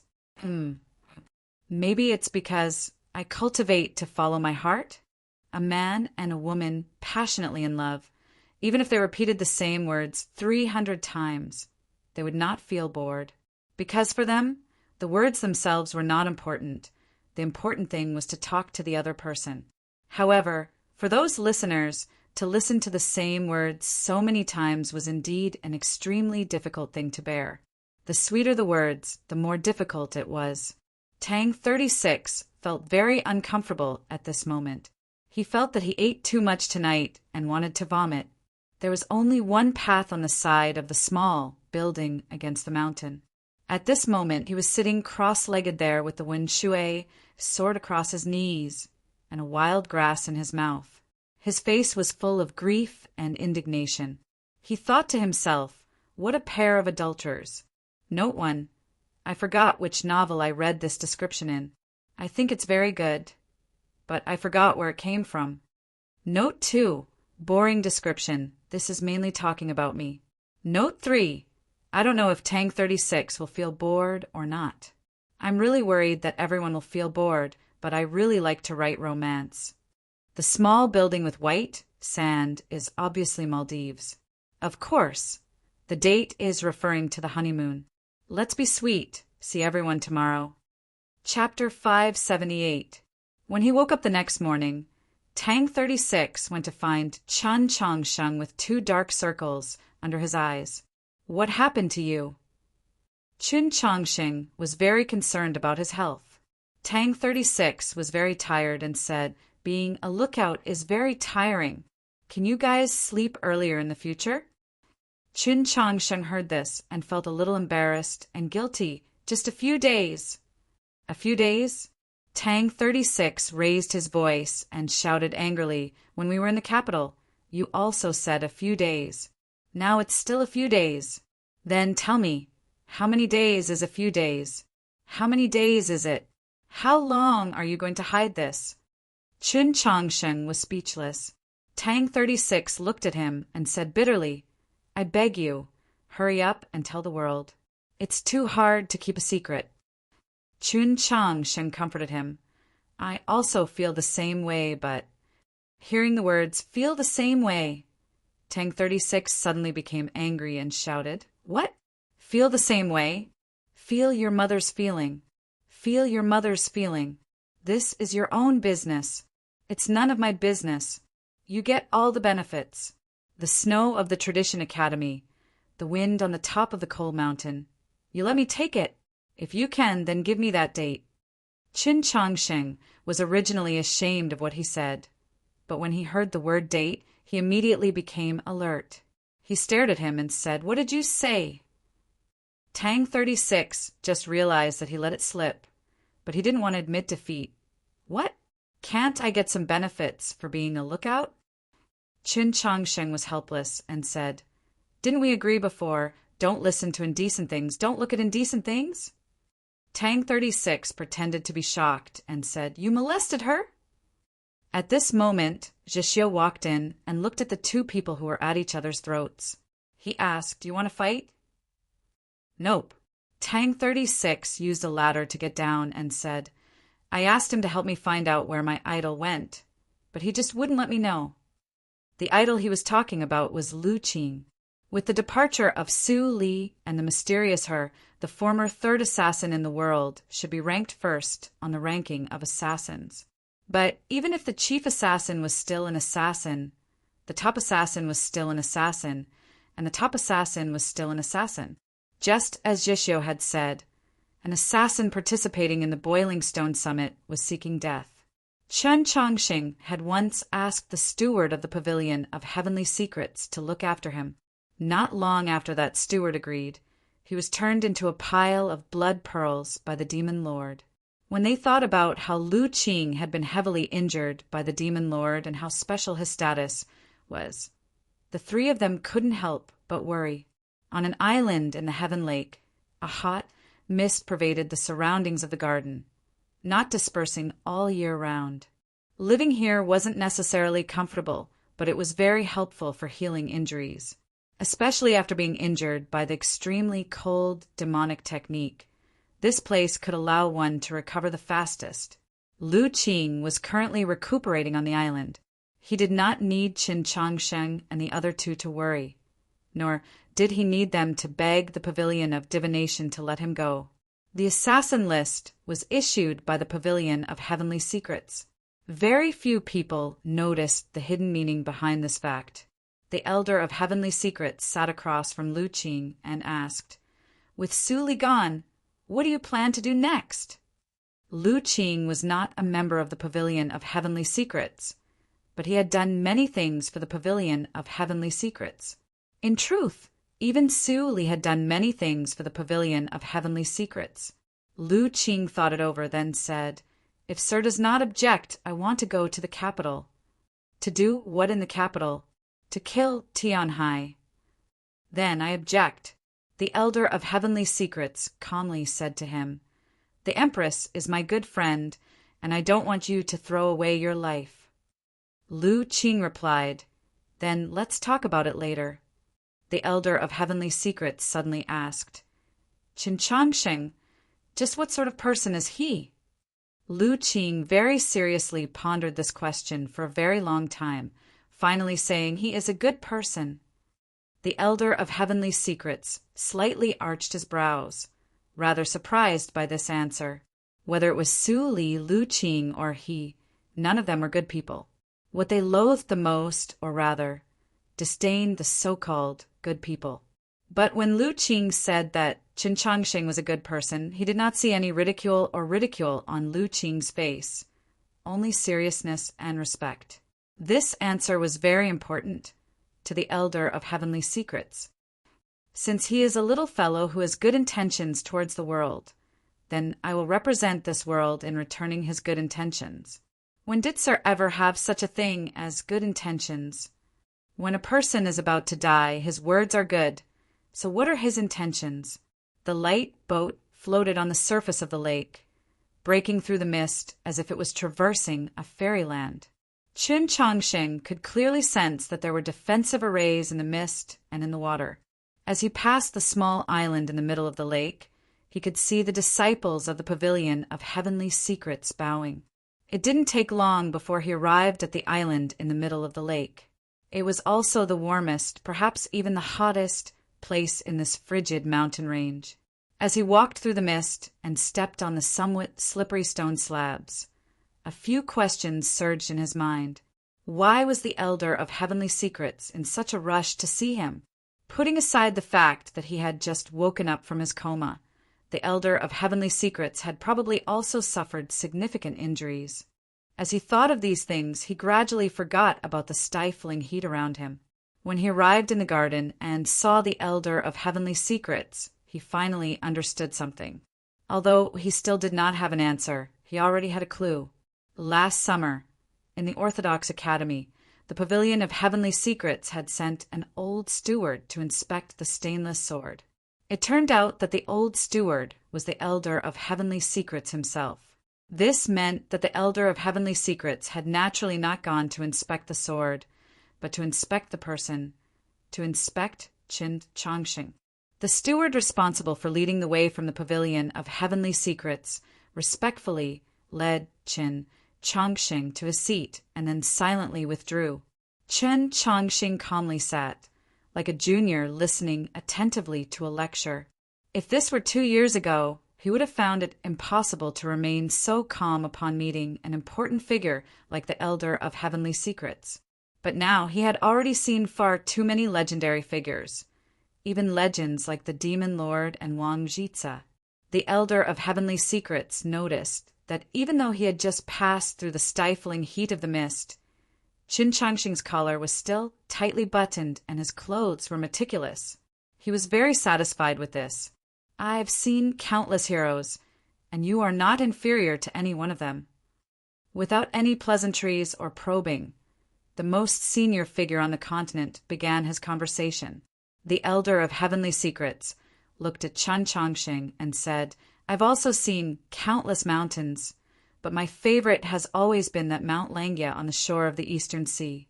And that mountain was the reward the divine Empress gave me when I went to the capital to see you. Only now did Qin Chongsheng realize that there were some transactions hidden behind this matter, and he was very shocked. The entire world knew that the elder of heavenly secrets possessed an unimaginably supreme intelligence and a world-shaking ability to calculate and calculate. In the view of many people, if there really was a person that could see through fate, then that person had to be the elder of heavenly secrets. The divine empress had asked the elder of heavenly secrets to take a look at him and had gifted him a famed mountain. This price could not be considered small. He naturally wanted to know just what secrets the elder of heavenly secrets had seen on his body. But even if he was the future pope, he was still a junior in front of the elder of heavenly secrets. The tempo of the conversation was not under his control. He had many things he wanted to ask the elder of heavenly secrets, and the elder of heavenly secrets also had many questions he wanted to ask him. Since the demon lord did not leave at the start, why did he leave later on? The elder of heavenly secrets asked. After Qin Chongsheng woke up, Tang 36 and Jeshiu were also most concerned about this question, because his survival was an extremely inconceivable matter. Even if the elder of heavenly secrets could calculate everything in the world, he still could not calculate just how he had survived. This was because he could not calculate that Wang Jitsa was still alive and that at that moment Wang Jitsa had appeared in Mount Han, in front of that precipice. Qin Chongsheng had promised the old man that he would not speak of this matter. Tang 36 and Jeshiu were unexpected, but Su Yorong was an exception. Although the elder of heavenly secrets had an exalted status and extremely high seniority, This was not an accident, nor was it an exception. As a result, he said nothing, only shook his head. This was a very direct attitude. The elder of heavenly secrets did not get angry, only calmly gazed at him, a pensive expression on his face. His eyes were calm and brimming with insight, as if they could see through all secrets. You don't want to tell me how you survived, so can you tell me why the demon lord came to kill you? Qin Chongqing thought to himself, the demon lord did not come to kill me, and then he once more shook his head. This was still a very direct attitude. He did not want to discuss this matter, because it involved his greatest secret and fear. Perhaps you do not know what happened afterwards. When the demon lord returned to Shuilao City, he was already heavily injured. At this point, the elder of heavenly secrets paused, as if giving him some time to accept and digest his shock. Qin Chongsheng was truly shocked. The demon lord was heavily injured, and after he broke through the heavenstone array of Mount Han, just what sort of situation did he encounter? He encountered His Majesty the White Emperor. The elder of heavenly secrets did not give him too much time to guess, straightforwardly saying, or to put it more accurately, His Majesty the White Emperor was waiting for him in the snowy plains. Hearing this, Qin Chongqing's heart gradually sank. Even in the garden at the center of the island that was as warm as spring, he still felt a sliver of cold. It seems that the demon lord leaving Shuilao City and coming to Mount Han to kill you was already calculated by someone. He fell into the trap. The elder of heavenly secrets calmly gazed into his eyes. Only I did not know of this trap, nor did the Empress. Then did you know? Qin Chongqing's mind was somewhat absent-minded. Hearing these words, he subconsciously shook his head. This was the third time he had shaken his head since the conversation began, but it was completely different from the previous 2 times. He was somewhat perplexed, somewhat uneasy, somewhat unwilling to continue thinking about it. Yet the elder of heavenly secrets continued to stare into his eyes, his voice still continuing. Since this was a trap, the person who said it should have been well aware that you have something on your body that the demon lord had to obtain, even if it meant taking enormous risks. Just what do you have on your body? How many people in the world know of this matter? You can choose not to answer, but I recommend that you carefully think about it for yourself. Qin Chongqing lowered his head, remaining silent for a very long time. Embarking on the long and arduous journey of 3,000 kilometers, yes, I have to detour to the west to pay my respects to my father-in-law. How cool! I will balance the journey with work and rest. If I don't have the strength to write, I will not hesitate to ask everyone for leave. Relax. Chapter 579. Only a few people know the secret of his blood. In the garden of Zhou, the demon general couple and the shaman elder had both died. Monsters could not communicate with humans, and after Nang told her father, she would definitely keep the secret. Yurong obviously would not tell anyone else, so that left only her master and Senior Yurin. Last night, Su Yurong had already reminded him, but he didn't want to or didn't dare to think about it, so he didn't answer her. But regardless of whether it was him or Su Yurong, they were both very clear that the question still existed. It was not something that could be ignored just because they did not answer it. Today, the elder of heavenly secrets had directly torn apart the paper window, forcing him to face this question and obtain his own answer. If this really was a plot to assassinate the demon lord, was it really arranged by teacher and Senior Yuren? Qin Chongsheng suddenly raised his head, looked at the elder of heavenly secrets, and asked, "What was the final result?" The elder of heavenly secrets slightly raised his eyebrows. He had not expected that this youth would be able to calm down in such a short amount of time. As I said, when the demon lord returned to Shuilao City, he was heavily injured. I mean both sides. His Majesty the White Emperor has also suffered significant injuries and will need several years to recuperate, but the demon lord's injuries are even more severe. Based on what I know in Shuilao City, the demon commander and Black Robe have always been at odds with each other like fire and water. but they were forcefully suppressed by the demon lord. Now that the demon lord is heavily injured, doesn't this mean that his control over the entire demon domain, especially over those two, has weakened? You could say that. Whether it's the Divine Empress, His Holiness the Pope, or Senior, what they're most worried about is the demons disrupting the confluence of the North and South, right?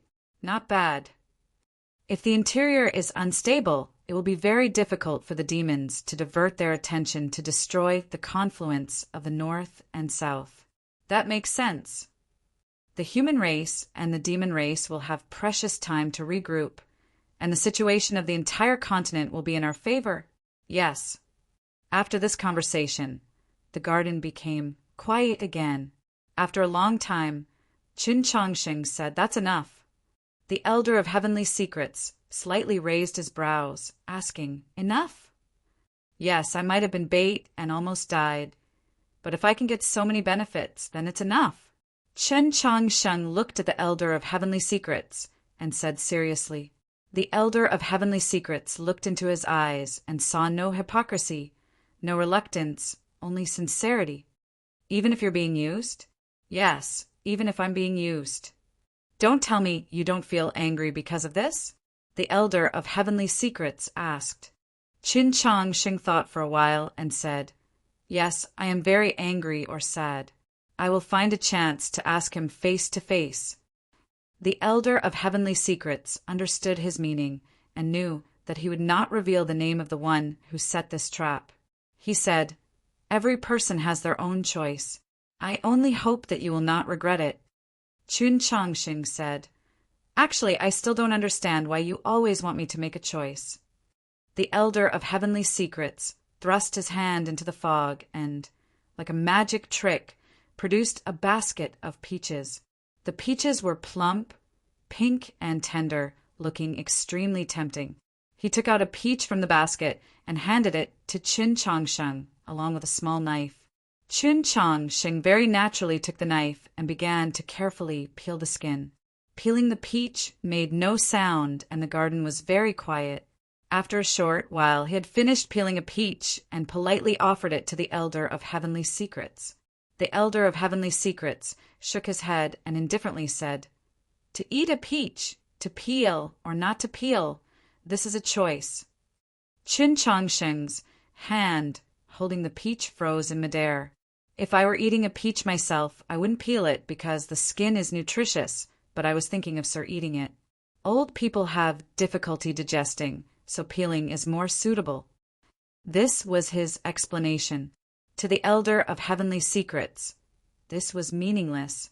No matter who it is directed at, no matter what the final choice is, in the end, you have made a choice.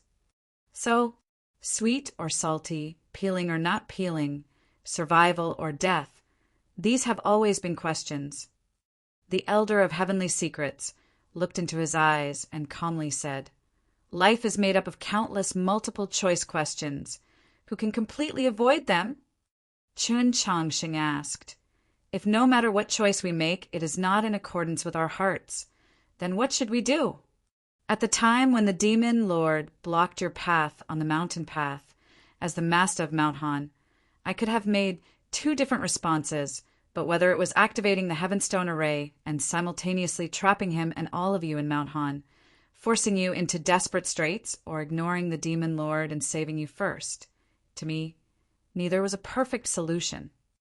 The elder of heavenly secrets continued, "When I made my final choice, I still relied on my own heart." Qin Chongqing asked, "Not in accordance with your heart, but in the end, you still acted according to your heart?" The elder of heavenly secrets replied, "When the vault of the heavens shatters and the stars fall, it is simply impossible for you to make a rational judgment. You can only act according to your heart at that moment. That is your true heart." Qin Chongqing fell silent for a very long time, then said, "I understand. Every person will face their own multiple choice question and give their own answer. My choice to activate the Heavenstone Array and have you, Tang Tang, and the others die together with the demon lord was my heart. Although this is unfair to you all, I do not feel ashamed, and I believe that no one will blame me, because the Demon Lord's life is more important than all of you combined. I don't have too many complaints about this. Even to the one who set this trap, I just feel that they should have told me beforehand, or perhaps this would have made me feel better, not like I was purely being used. Every person can only take responsibility for their own choices. I do not care about what the one who set this trap was thinking. But for you, I want to make some compensation. The Elder of Heavenly Secrets calmly said to him, I advise you to grasp this opportunity. Hearing these words, Chen Changsheng was somewhat shocked and also somewhat perplexed. With the Elder of Heavenly Secrets' status in the continent, these words of his were an enormous temptation to any cultivator. Whether it was gold, silver, treasures, secret cultivation manuals, divine weapons, or even famous mountains and great rivers, the Pavilion of Heavenly Secrets could produce them all. However, Qin Chang Sheng did not lack for these things. He had the Having Blade style, the secrets of the Mountly Sword style, his status as successor to the Pope, the Heavenly Tone monoliths, and Tang 36. What could the Elder of Heavenly Secrets give him? Or perhaps, what was the most extraordinary aspect of the Elder of Heavenly Secrets? It was his wisdom, his experience, his understanding of the world, and his countless secrets that were unknown to others. I would like to ask sir a few questions. Chen Changsheng made up his mind and looked at the Elder of Heavenly Secrets. This answer was clearly within the expectations of the Elder of Heavenly Secrets. He faintly smiled, the wrinkles on his face deepening. Who am I? This was Chun Changsheng's first question. This was also the third to last question of the essay on the origin of the Tao. This was the answer that countless experts and masters, after cultivating to the peak, had sought in a daze. This was one of the most famous questions in the 10 debates between the Pope and the grand scholar of the demon race, Tunguiz. This was a metaphysical question, a philosophical question. This question had already entered the domain of the Tao, but the Elder of Heavenly Secrets understood that Chen Changsheng's question was not so particular. It was very direct, very simple. He just wanted to know, just who am I? Chapter 580. Who was Chun Changsheng? He was Jiang Lu'er that Taoist Ji had picked up from the stream. He was the young Taoist from Xining who was engaged to the heavenly phoenix, Su Yurong. He was the successor to the orthodoxy, the successor to the Pope. He was well versed in the Taoist canon, had outstanding talent, and was a genius of the sword. But just who was he? He looked into the eyes of the Elder of Heavenly Secrets and very seriously asked, Am I Crown Prince Xiaoming? This was one of the most sensational and most secretive rumors in the capital in the past year. No one knew the answer. Everyone said that the Elder of Heavenly Secrets was omniscient. So did he know? This question was simple and direct, abnormally stern, just like Su Li's sword or Wang Po's blade. Even though the Elder of Heavenly Secrets had mentally prepared himself for this, he still narrowed his eyes and fell silent for a very long time. After some time, he finally spoke. The Empress had me make a special trip to the capital to see you. In truth, she also wanted to ask the same question. Chun Changsheng thought to himself that this was also the question he wanted to know the most. The result? The Elder of Heavenly Secrets replied, There was no result because your and Crown Prince Xiaoming's ages do not match. Chun Changsheng did not relax because of this answer for 2 reasons. He had carefully calculated. Although his and Crown Prince Xiaoming's ages did not match, Senior Yurin just so happened to match. Moreover, the Elder of Heavenly Secrets' words contained a deeper meaning. Because their ages did not match, there was no result. Did this mean that as long as their ages matched in every aspect, he should be crowned Prince Xiaoming? If you really did match Crown Prince Xiaoming's age, then this matter would instead be wrong. Why? Because it was too correct. Because it was too correct, it was wrong. This sounded rather mysterious, but Chun Changsheng easily understood. If his age matched up with Crown Prince Xiaoming's, then the rumors in the capital could very easily come true. Those storms hidden in the shadows were bound to burst open, perhaps tearing apart the black curtain of the capital, or perhaps blowing him to smithereens. The elder of heavenly secrets' next words startled Qin Chongqing out of his reverie, and his body went somewhat stiff. I know that you have a senior brother. His age matches Crown Prince Xiaoming's. The elder of heavenly secrets looked into his eyes and said, "There's no need to be nervous. I'm not saying that he's Crown Prince Xiaoming." Qin Chongqing asked, "Why?" The elder of heavenly secrets replied, "Because he and Crown Prince Xiaoming are completely compatible." Qin Chongqing didn't know what to say. I've always admired Dean Shang's myriad of Taoist techniques. With a calm expression, the elder of heavenly secrets said, "When the false becomes the true becomes the false. Alas, it cannot deceive me." Qin Chongqing didn't ask why he couldn't hide it from him. At this moment, his mind was completely elsewhere. He recalled a Taoist scripture called the Scripture of Time. Time was age. Could it be that, besides age, I can match Crown Prince Xiaoming in every other aspect? Yes, I'm very sure that you're the descendant of the Chen imperial family. Hearing this, Qin Chongqing could no longer remain calm. In the rumors that had been circulating in the capital for many years, before saying that he was Crown Prince Xiaoming, they would naturally first mention that he was a member of the imperial clan. Why? Why is everyone so sure that I'm royalty? Is it because my surname is Qin? He asked the elder of heavenly secrets, not realizing that his voice was rather high compared to normal. This sort of agitated state of mind was a very rare occurrence for him. The garden was shrouded in a thick fog, tightly isolating his conversation with the elder of heavenly secrets. No one would be able to hear it. How can I be sure that you're royalty? The elder of heavenly secrets looked at him, the emotions in his eyes rather complex. Because your body once had a sun wheel. Sun wheel? Qin Chongqing was not unfamiliar with this term, though ever since the Tianhai Divine Empress reigned and all the members of the imperial clan were sent out of the capital, very few people would mention this term. When the Qin imperial clan emerged from Tianliang County and pacified the world, they successively produced peerless experts like Chen Xuanba and Emperor Taizong precisely because the talent of the Qin clan's bloodline had always been different.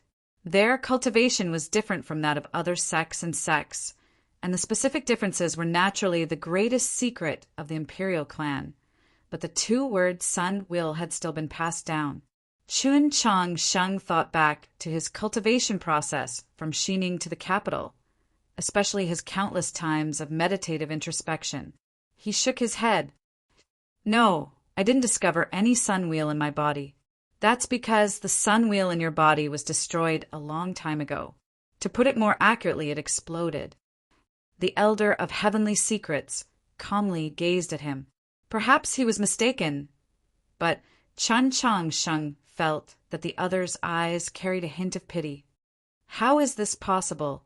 If it really is, as Sir says, that my body once had a sun wheel and then exploded, why did I not feel anything? That's because when the sun wheel in your body was destroyed, you were still an infant. But even so, why has no one ever discovered the traces of a sun wheel in my body? Why did Sir not discover it when you went to see me in the capital last time? Qin Chongqing still found it impossible to accept this reasoning, even if the speaker was the elder of heavenly secrets. Because at the time, your cultivation level was not high enough. As your cultivation gradually deepened and starlight entered your body, the image of your meridians became even clearer, allowing me to finally confirm it. Weren't we talking about the explosion of the sun wheel? Why did you mention meridians? Did your meridians rupture, and you always had problems with the circulation of true essence? The elder of heavenly secrets looked into his eyes and asked. Qin Chongqing was shocked speechless. Just like blood, the blocked or ruptured meridians were also the greatest secret of his body. This secret was even more terrifying, because according to his master, the problem with his meridians would cause him to die at the age of 20. He had not expected that this secret would be so easily seen through by the elder of heavenly secrets and then spoken of. But what did ruptured meridians have to do with him being of the imperial clan? What did it have to do with the sun wheel? The elder of heavenly secrets raised his right hand and pointed across the table at a certain place on Chen Changsheng's chest. When you were an infant, the sun wheel exploded here and then spread out like a spider's web, severing your 9 meridians.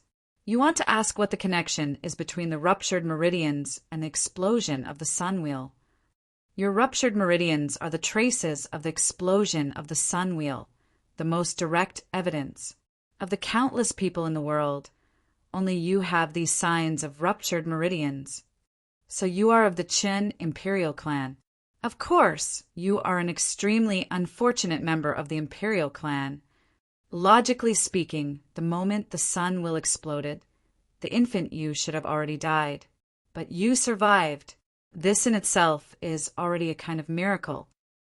The garden fell into silence. The fog became abnormally dense. The garden that had been as warm as spring suddenly became as cold as the harsh winter. Qin Changsheng said nothing for a very long time. Only after a very long time did he look at the elder of heavenly secrets and ask, "But I will still die, right?" This time, it was the elder of heavenly secrets who was silent. Chapter 581. The thousands of strands of wind on the surface of the lake somehow managed to pass through the formation and reach the field.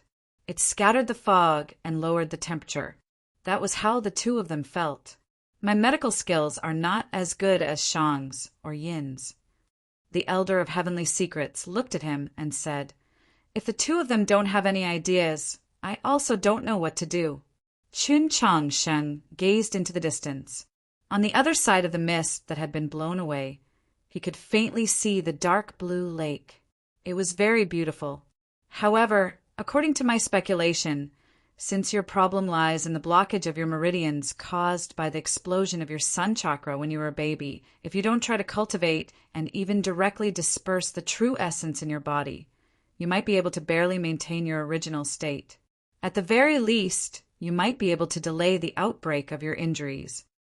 Upon hearing the words of the elder of heavenly secrets, Qin Changsheng retracted his gaze and asked, "Senior, how confident are you?"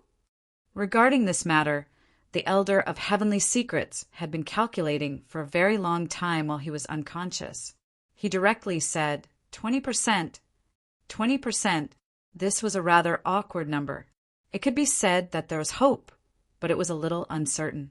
It could be said that there was despair, but it was clear that there was a path ahead. Today, Chen Changsheng learned many things about himself, but at the end of the road ahead, there was still a large shadow. If it had been anyone else, after going back and forth between hope and despair so many times, their spirit would have long since been on the verge of collapse, but he didn't. He even quickly got rid of his previous emotions and regained his true calmness. Tianji Laren's expression did not change, but great waves were already surging in his heart. With this child's temperament, if not for the heavens not faking his fate, how could he not have obtained the great Tao? Qin Changsheng's willpower was truly terrifying. He recovered his calmness at an unimaginable speed, even forgetting the previous conversation. Then he asked a very naive question. "Senior, which side are you on?" If anyone else were to ask the elder of heavenly secrets this question, they would assuredly suffer a miserable fate. However, Qin Changsheng's identity was very special, whether it was his relationship with the Pope, Shang, or the possible relationship with the Divine Empress. The elder of heavenly secrets actually replied in full detail. "My relationship with the Li Palace has always been good, but my relationship with Yin is not good. My relationship with your Zhou Empire is not good, but my relationship with the Empress is good. Then, if I really am Crown Prince Zhaoming, would the Divine Empress kill me?" Qin Changsheng's next question was not only naive and childish, it was even a bit excessive. What was even more outrageous was that the Elder of Heavenly Secrets really did answer once more. Based on my understanding of her ladyship, she will eventually. She has been waiting for 2 years, but she can't wait forever. Why? Have you heard of the legend of defying the heavens and changing fate? I always thought it was just a rumor. Rumors often come from the truth, and sometimes the truth is even more bizarre than the rumors. Chen Chongsheng was silent. There had always been a certain saying on the continent. Several hundred years ago, the divine empress was expelled from the imperial palace by Emperor Taizong. In the 100 Garden, she met 2 friends and learned the secret of defying the heavens and changing fate. Those 2 friends were the current pope and his master, the former principal of the Orthodox Academy, Shang Xingzhou. The divine empress swore to the starry sky that she was willing to sever her bloodline in exchange for this peerless achievement. The bloodline has been severed. He muttered. The Elder of Heavenly Secrets looked into his eyes and serenely said, "This fellow, fate, has never made a one-time deal. There's no such thing as an end to defying the heavens and changing one's fate. From offering sacrifices to the starry sky to returning to the sea of stars, it is ongoing at all times. If the Empress wants to succeed in defying the heavens and changing her fate, she cannot have any descendants. And if she does, then it is a gap in her fate, her greatest weakness. But if I really am crowned Prince Xiaoming, then the Empress, she is my mother." When Chen Chongsheng thought of this problem, his emotions became uncontrollably complex. The Elder of Heavenly Secrets had a very calm expression, even somewhat callous. The Empress once had many children, but they are all dead. Chen Chongsheng asked, and Princess Ping? The Elder of Heavenly Secrets replied, "Quite a few people, including me, know that Princess Ping is not the Empress's biological daughter, but she herself does not know." Upon hearing this news, Chen Chongsheng was shocked speechless. Then he realized that many things that he did not understand before were now answered. For example, the divine empress doted on Princess Ping, but her education was very problematic. For example, when Princess Ping wanted to compete with Su Yurong for favor, she would always lose. If the empress has any descendant in this world, it can only be Su Yurong. The Elder of Heavenly Secrets seemed to know what he was thinking and said, "Even though this is a spiritual and bloodline inheritance." Chen Chongsheng fell silent for a very long time, then asked, since Sir has a good relationship with the Empress, "Why are you telling me these secrets?" The Elder of Heavenly Secrets replied, "Because I hope to help you make the correct choice." As he said this, he glanced at the peach in Chen Chongsheng's hand. The peach had already been peeled for a very long time. The color of the flesh had not changed, but it felt like it was no longer fresh. After a moment of silence, Chen Chongsheng asked, "What can I choose?" The Elder of Heavenly Secrets replied, "You can pretend to know nothing, return to the capital, and then be executed by the Empress, or you can choose to leave and conceal your identity, never to be seen again." Chen Chongsheng raised his head and looked at him, asking, "But why is it up to me to choose?" "Because I do not wish for the Empress to once again face such a difficult choice." The Elder of Heavenly Secrets was deeply moved. "From the moment you entered the capital, she has always been hesitating. Otherwise you would have long since died, a tiger eating its own child. What a tragedy." Chen Chongsheng's nose twitched and his breathing became rather coarse.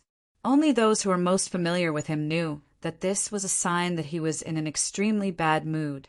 In this past year, he had very rarely displayed this sort of behavior. So Luo Luo knew, Tang 36 knew, but not even Su Yurong knew. Then what about the children eaten by the tiger? What about the children eaten by the tiger? Aren't they even more sorrowful and miserable? He stared into the Elder of Heavenly Secrets' eyes and said, "And I might not be crowned Prince Xiaoming. Even if I am, it shouldn't be up to me to make the choice. It should be her. Sir wants me to conceal my identity, never to be seen, so why can't she pretend to know nothing and do nothing? The elder of heavenly secrets replied, Because you have already appeared in the capital. So how can she pretend not to see you? From the Orthodox Academy to the Ivy League gathering, from Mei Li Shaw's announcement on the Divine Avenue of the Li Palace to first rank of the first banner in the Grand Examination, too many people have intentionally allowed the Empress to see you. Qin Changxing asked, So what if she sees me? The elder of heavenly secrets replied, If you really are Crown Prince Xiaoming, then you are the Empress's most fatal flaw in defying the heavens and changing fate. Every day you stay in the capital, every day she sees you, is an unimaginable torment for her. If she continues to ignore you, then you will ultimately become the bane of her fate. 2 years ago, on the night you fixed your fated star in the Orthodox Academy, many people actually sensed it, and in the last few days I have been constantly calculating. In the end, I have confirmed that I was not wrong. After hearing this, Qin Changxing fell silent for a very long time.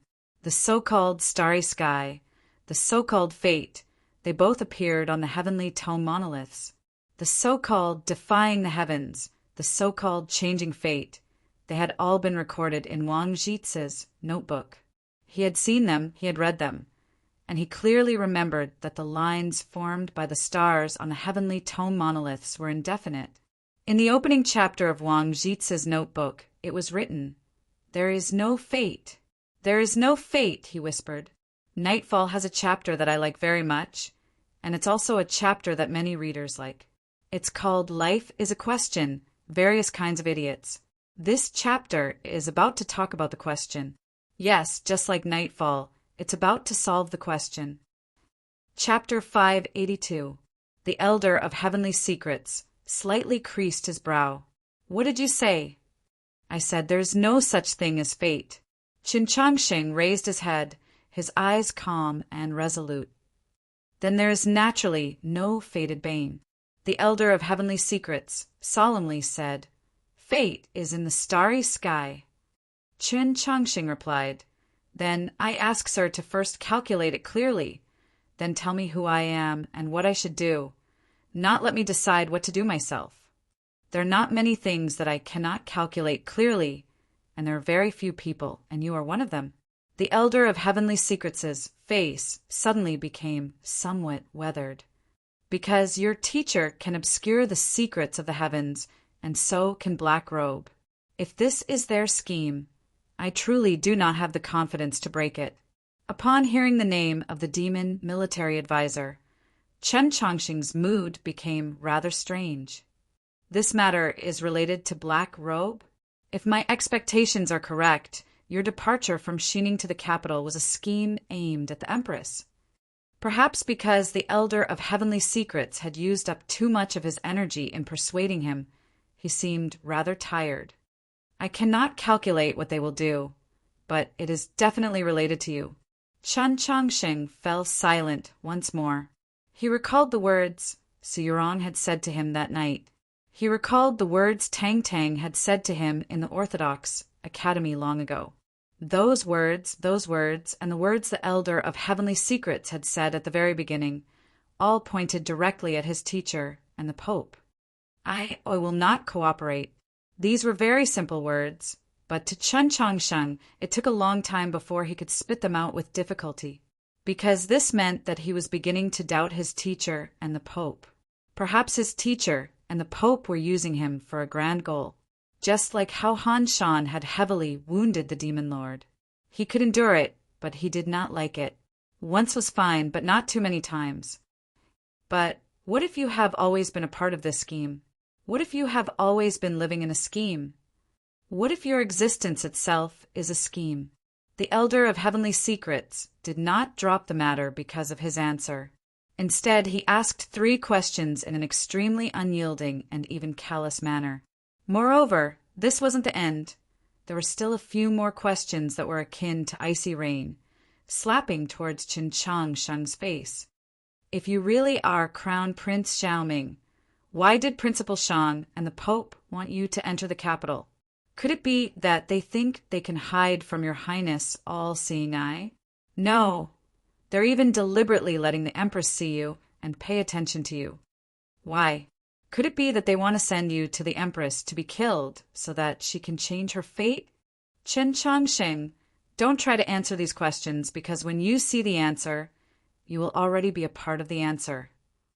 Before all of this happens, leave and disappear. Don't let anyone find you again. Chen Changsheng didn't want to continue listening.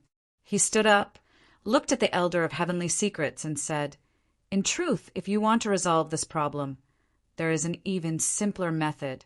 "What? You can just kill me now." "No, I won't kill you." "Why?" The Elder of Heavenly Secrets calmly replied, "Because I will not make the choice for the Empress." Chun Chang-sheng calmly gazed at him and said, "Then I also ask that your highness not make the choice for me." After saying this, he did not linger any longer. He turned and walked out into the thick fog outside the garden. Gazing at his back, the Elder of Heavenly Secrets said with some exhaustion, "Disappear, just like Su Li. This is the greatest kindness to the world." Chun Chang-sheng stopped, but he said nothing. He took a bite of the peach in his hand and then walked into the fog. The fog gathered and dispersed. People left and people came. Not long after Chun Chang-sheng left, Su Yurong rowed a boat to the small island in the center of the lake and sat in the same position as before. The Elder of Heavenly Secrets said, "In truth, before you and Chun Chang-sheng, there was another person who also sat here." Su Yurong asked, "Who?" The Elder of Heavenly Secrets replied, "Lu Qing." Su Yurong thought about it and finally remembered this name. "I asked Lu Qing what sort of person Qin Changsheng was." The Elder of Heavenly Secrets continued, "He very seriously thought about it for a very long time, and then he said to me, 'Qin Changsheng is a good person.'" For a world-renowned assassin to have such an evaluation of Chen Changsheng, Su Yurong felt rather strange. "Then what about you? In your view, what sort of person is Qin Changsheng?" The Elder of Heavenly Secrets calmly asked her. This question was asked too calmly, the Elder's eyes also too calmly, so calmly that it seemed like he knew many secrets. No one knew what Su Yurong was feeling. The white veil gently drifted in the lake wind, seeming to merge with the fog. Her voice pierced through the veil, very soft, very certain. "He is a true person." Hearing this, the Elder of Heavenly Secrets was slightly moved. He had not expected Su Yurong to have such a high evaluation of him. Thinking of all the things that had happened to Chen Changsheng in these past 2 years, he realized that this evaluation was actually very accurate. To be able to maintain a pure and innocent heart in the secular world truly is not easy. The Elder of Heavenly Secrets sighed, then said, "Tell the Empress that if Chen Changsheng returns to the capital, kill him. Do not hesitate." The first sentence was praise, and the next sentence was to kill. Crowns covered the entire capital, and the people all desired to kill him. The garden was very quiet, the sound of the lake water lapping against the shore very clear. Su Yurong said nothing, only looked at the Elder. The fluttering white veil could conceal her perfect face, but it could not conceal her calm and unyielding gaze. The Elder of Heavenly Secrets did not meet her gaze. Standing up, he clasped his hands behind his back and gazed at the surface of the lake beyond the fog. In an emotionless voice, he said, "If you are unwilling, then take him and leave. Use your emotions, your intentions, your white crane, your childhood. No matter what method you use, the further you go, the better." Su Yurong gazed at the Elder's back and asked, "Just what did Sir calculate?"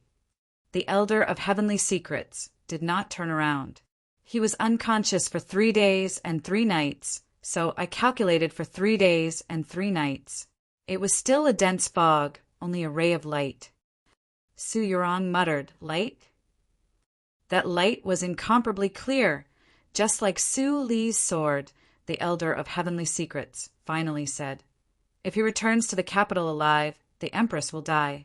What will you choose? Returning to the house, Qin Chang stood by the railing and gazed at the great lake in front of him, but he did not feel at ease. He thought about what the elder of Heavenly Secrets had said. To leave like Su Li was the greatest kindness to the world.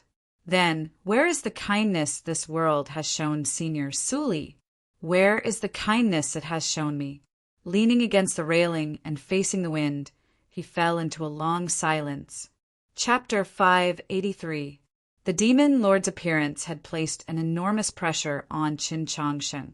The secret of his body had been discovered, and he was highly likely to have to face the greedy gazes of the entire world. The conversation on the island had placed even more pressure on him. It was also the secret of his body. His severed meridians would cause him to die in the near future, and this was also known by others. It turned out that those severed meridians had been blasted open by the sun wheel. It turned out that he really was a descendant of the Chan imperial clan. Then was he Crown Prince Xiaoming? If he was a descendant of the Chan imperial clan, then their meeting by the stream 16 years ago was naturally not a coincidence. His teacher had presumably long known of his background. But did his senior brother also know? This was the greatest pressure on him. He had to face many things squarely. If the demon lord's appearance in Mount Han really was a trap, then it meant that he might have been abandoned. If his journey from Xining village to the capital was also a trap, then just what sort of role had he been playing this entire time? In the past, whether it was applying to the 6 Ivies or participating in the grand examination, no matter what sort of obstacles or difficulties he encountered, he was never too worried. This was because he believed that his roots were in Xining village's old temple, that his true confidence lay in his teacher and senior brother. Now he realized that all this might have been an illusion. His trust was no longer as certain. So how could his Tao heart be as serene as before? If he could not even trust Senior Yuren, who could he rely on in this world? Qin Changsheng was often praised by others for possessing a composure that far exceeded his age, but he was still just a 16-year-old youth. When matters had developed to this point, developed to this state, he finally found it somewhat unbearable. He stared in a daze at the mist on the surface of the lake, his mood rather sad. Footsteps suddenly came from the platform. Tang 36 and Jishio walked over. They looked at Qin Changsheng's back, somewhat worried. Ever since Qin Changsheng had returned, he had not spoken. He seemed extremely silent, even somewhat lonely. It was obvious that something had happened. Just what did the elder of Heavenly Secrets say to you? Tang 36 ultimately could not hold back and walked to his side. Qin Changsheng leaned against the railing, still unwilling to speak. He seemed rather perplexed. Jishio suddenly said, "I don't believe that there are problems in this world that cannot be solved." Qin Changsheng straightened his body and turned to him. He very seriously asked, "If there are, then what?" Jishio's answer was very much in line with his personality, simple and unyielding. "At worst, it's just death." Tang 36 added, "And even if you want to die, it's not that easy." Qin Changsheng looked at them and suddenly said, "Do any of you believe that I am Crown Prince Xiaoming?" When he didn't want to say anything, he naturally wouldn't say anything. But in the end, he was still somewhat unwilling, so he opened his mouth and said the most important thing. Hearing this, Tang 36 glanced at Jishio, somewhat nervous. Actually, this rumor had long existed in the capital, but no matter if it was him or Qin Changsheng himself, they both felt that it was too ridiculous, so they didn't take it seriously. But since Qin Changsheng had asked such a formal question, it meant that the elder of Heavenly Secrets had told Qin Changsheng about this matter, and there was a possibility that it was true. Jishio remained expressionless and gave Tang 36 no help. Tang 36's expression froze for a second, and then he laughed. He looked at Qin Changsheng and said, "What the hell are you talking about? That's a few years' difference." Qin Changsheng didn't laugh. He quietly looked into his eyes and said, "Don't you often say that I'm precocious and that I'm like an old man? Just because you're precocious means that you can grow a few more years?" Could it be that the precocious pigs of Black Mountain Hollow are all older than their brethren? Tang, 36, said with a face full of ridicule. Chun Chang Sheng did not get angry at such an inelegant comparison, nor did he laugh. He continued to earnestly ask, "If I am, then what?" Tang, 36, grew quiet. He looked at him and earnestly said, "Even if you are, so what? Just treat this as a plate of pig's ears, a salad." Chun Changsheng knew that he was advising him to ignore it, but will the divine empress let me live? Tang, 36, asked, "In the garden of Zhou, is Nank prepared to let you live? On the mountain path, is the demon lord prepared to let you live?" Chun Changsheng understood what he meant, and the perplexed expression on his face gradually faded. Just because other people want you to die doesn't mean that you have to die, no matter who it is, Nank, the demon lord, or the empress. Tang, 36, looked into his eyes and said, "Think on the bright side. If you really are Crown Prince Zhaoming, then as long as you survive, you will be the #1 successor to the throne of the Great Zhou." When he said these words, his expression was extremely serious, but the contents of his words were not serious at all. He knew that Chun Changsheng had no interest in something like the throne. He just wanted to use these words to lighten the oppressive atmosphere. Speaking of which, the Pope or the Emperor of the Great Zhou, which one is better? He asked Chun Changsheng with a smile. Chun Changsheng did not answer this question. The one who answered was Zhishyo, the wolf youth who had always been extremely apathetic to the affairs of the world, somewhat clumsily suggested. "It's still better to be the emperor. He has an army under his command and 38 divine generals. In the future, he will be the commander-in-chief in the war against the demons. Truly wonderful. Having this sort of friend is truly wonderful." Chun Changsheng thought to himself. He didn't know if Xining village was fabricated, didn't know if his existence was fabricated, but he could at least confirm that his days in the capital were incomparably real. "Thank you," he said to Tang, 36, and Zhishyo, and then he sensed something and said, "I have some matters that I need to take care of first." Zhishyo did not know what he needed to take care of, but Tang, 36, very easily guessed, especially when he sensed the ripples of qi from his magical artifact and saw the figure of a skirt flitting across the white sand and shallow water below.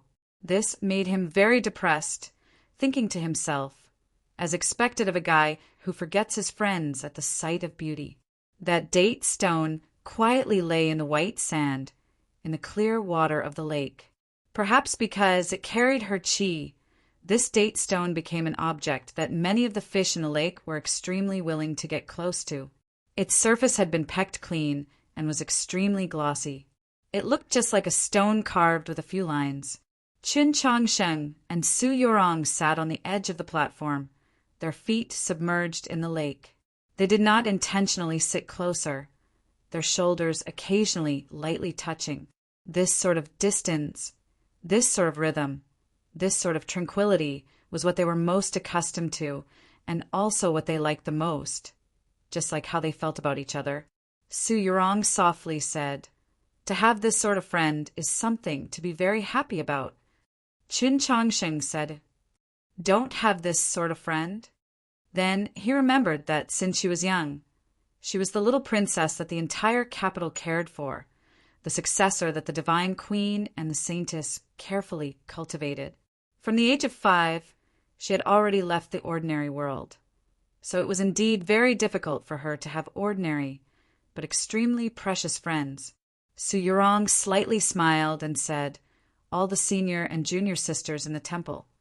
Even the elders except for the teacher are very respectful to me, so there is no way for us to casually chat. But I do have some acquaintances in a town at the foot of the mountain that I can talk to. I will introduce them to you in the future." Hearing this, Chun Changsheng was a little curious, thinking to himself, how could there be acquaintances in a normal town? If we really talk about friends, actually the seniors and juniors in the mountain are more similar, but since we are not in the same place, the chances of contact are relatively small. "I heard," that the place where Qiu Shan Jun practices the sword is not far from Ci Jian Temple? What do you want to ask? Nothing. Okay, you are not wrong. I have always treated my senior as an extremely important friend. The problem is, he will definitely not think that way. Princess Luo Luo has taken you as her master, but I don't know what she is thinking. I can't outtalk you, because you are unreasonable. Fine. Why aren't you saying anything? What do you want to hear? Are you really Crown Prince Xiaoming? The wooden platform below the small building instantly became quiet. The lake water lightly swayed, the white sand was still and motionless, and the fish were swimming far away, as if sensing the change in the atmosphere. Qin Chang Sheng was silent for a very long time, then said, I don't know, but I don't think so. Su Yurong slightly tilted her head, lightly leaning on his shoulder. Chapter 584. In the garden of Zhou, when she was heavily injured, she had leaned on his shoulder. Later on, she had never been this close to him, not even on those snowy nights in the capital. This was a true leaning. She had placed her body and weight on his shoulder.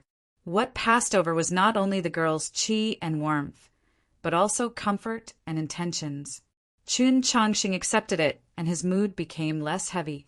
Relax, I'm fine, Su Yurong softly said. But since Heavenly Secrets thinks this way, the Empress will assuredly think the same. Chen Changxing was quiet for a while, then said, I have no way of stopping what other people think. Su Yurong knew that this was a matter that could not be helped. She also had no way of stopping what the Empress thought.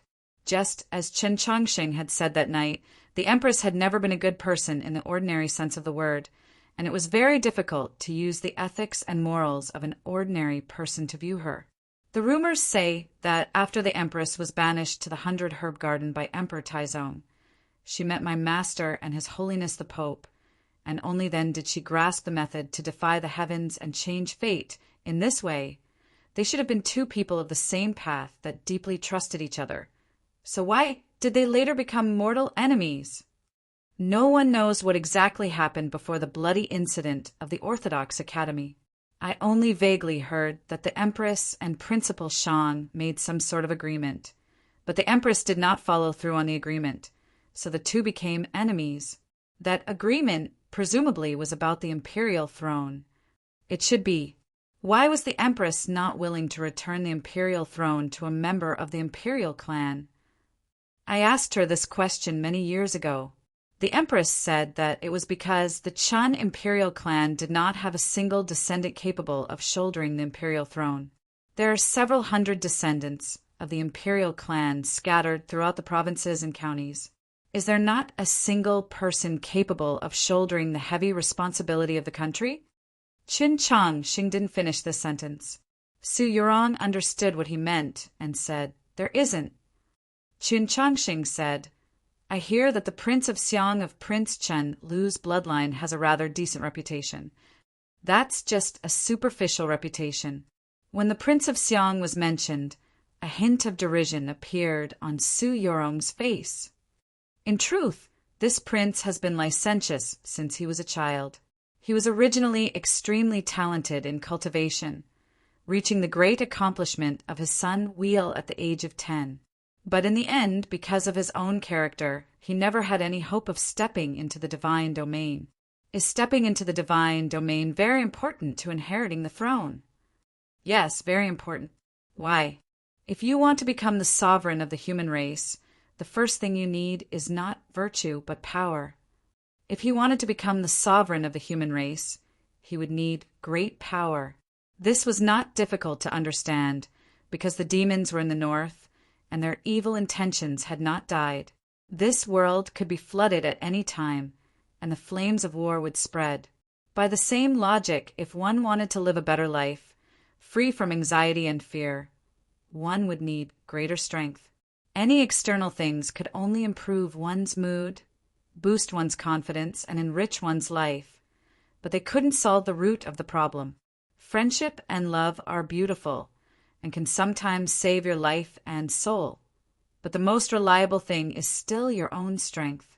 Entering Mount Han, encountering the Demon Lord, learning many secrets from the Elder of Heavenly Secrets, Chen Changxing faced an unimaginable pressure, but it was also a motivation. He had to increase his strength as quickly as possible. At the very least, he could not be like he was when he encountered the Demon Lord on the mountain path, where he did not even have a chance to retaliate. Even though he had countless magical artifacts and treasures, he could not display their full power and could only wait for death to come. He decided to find an opportunity during the Boiling Stone Summit to break into star condensation. When he received the yellow paper umbrella from the Tang Old Master in Wenshui, he was only at the upper level of ethereal opening, but he was able to endure the full-powered attack of a peak star condensation expert. If he really could successfully break into star condensation, the yellow paper umbrella might be able to survive under the gaze of the Demon Lord and the Divine Empress for a little longer. That period of time would not be too long, perhaps only a few breaths, but it was still extremely important to him, because besides the yellow paper umbrella, he still had the myriad swords in the sheath and the heavenly tome monoliths that had transformed into stone pearls. Most importantly, he still had the Garden of Zhou. After breaking into star condensation, even someone as powerful as the Demon Lord or the Divine Empress would find it very difficult to directly sever his connection to space. Then he only needed to buy a very short amount of time to hide in the Garden of Zhou. These were external pressures and needs. His decision to break into star condensation was more for his internal mental needs. Only by becoming stronger could he be calmer in the face of the unforeseeable road ahead. The dual mental pressures from both external and internal were so intense and direct. As for the words the Elder of Heavenly Secrets had said in the garden, he had already intentionally forgotten them. If he did not continue cultivating or even scattered the true essence in his body, would he be able to delay the eruption of the injuries to his meridians for a period of time? How long was a period of time? 1 year? 2 years?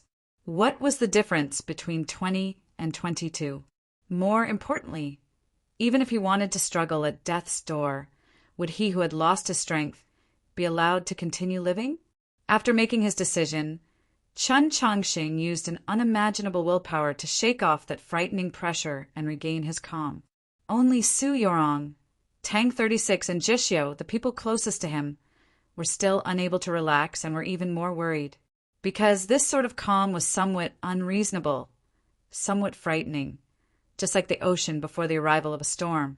The storm had not arrived, but the people participating in the Boiling Stone Summit had arrived one after another.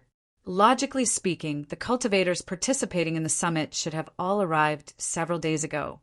But because of that great incident, the Heavenstone Array had sealed off all of Mount Han for a period of time. As a result, some of the unlucky or extremely lucky cultivators had been stopped outside the mountain for a period of time. With Chen Changxing's current status, he naturally did not need to welcome anyone. He calmly rested in his house, preparing for his breakthrough. Naturally, there would be people reporting to him. After Zhonghui, Scholatry Manor sent 2 more teachers. To his regret, Wang Pe did not come. It seemed that the Heavenstones of Mount Han, to an expert of his level, truly did not have much value in comprehending them. The people from the Mount Li Sword sect arrived. Qiu Shanjun, who had not appeared in public for a very long time, still did not appear. For some reason, Chen Changxing sighed in relief. It was probably because he also did not know how he should react if he saw Su Yorong and that proud son of heaven conversing intimately. The people that came were all old friends or acquaintances. Go Hanshi, Guan Feibai, and Liang Banhu had all arrived. Upon hearing this news, Chen Changsheng was rather happy.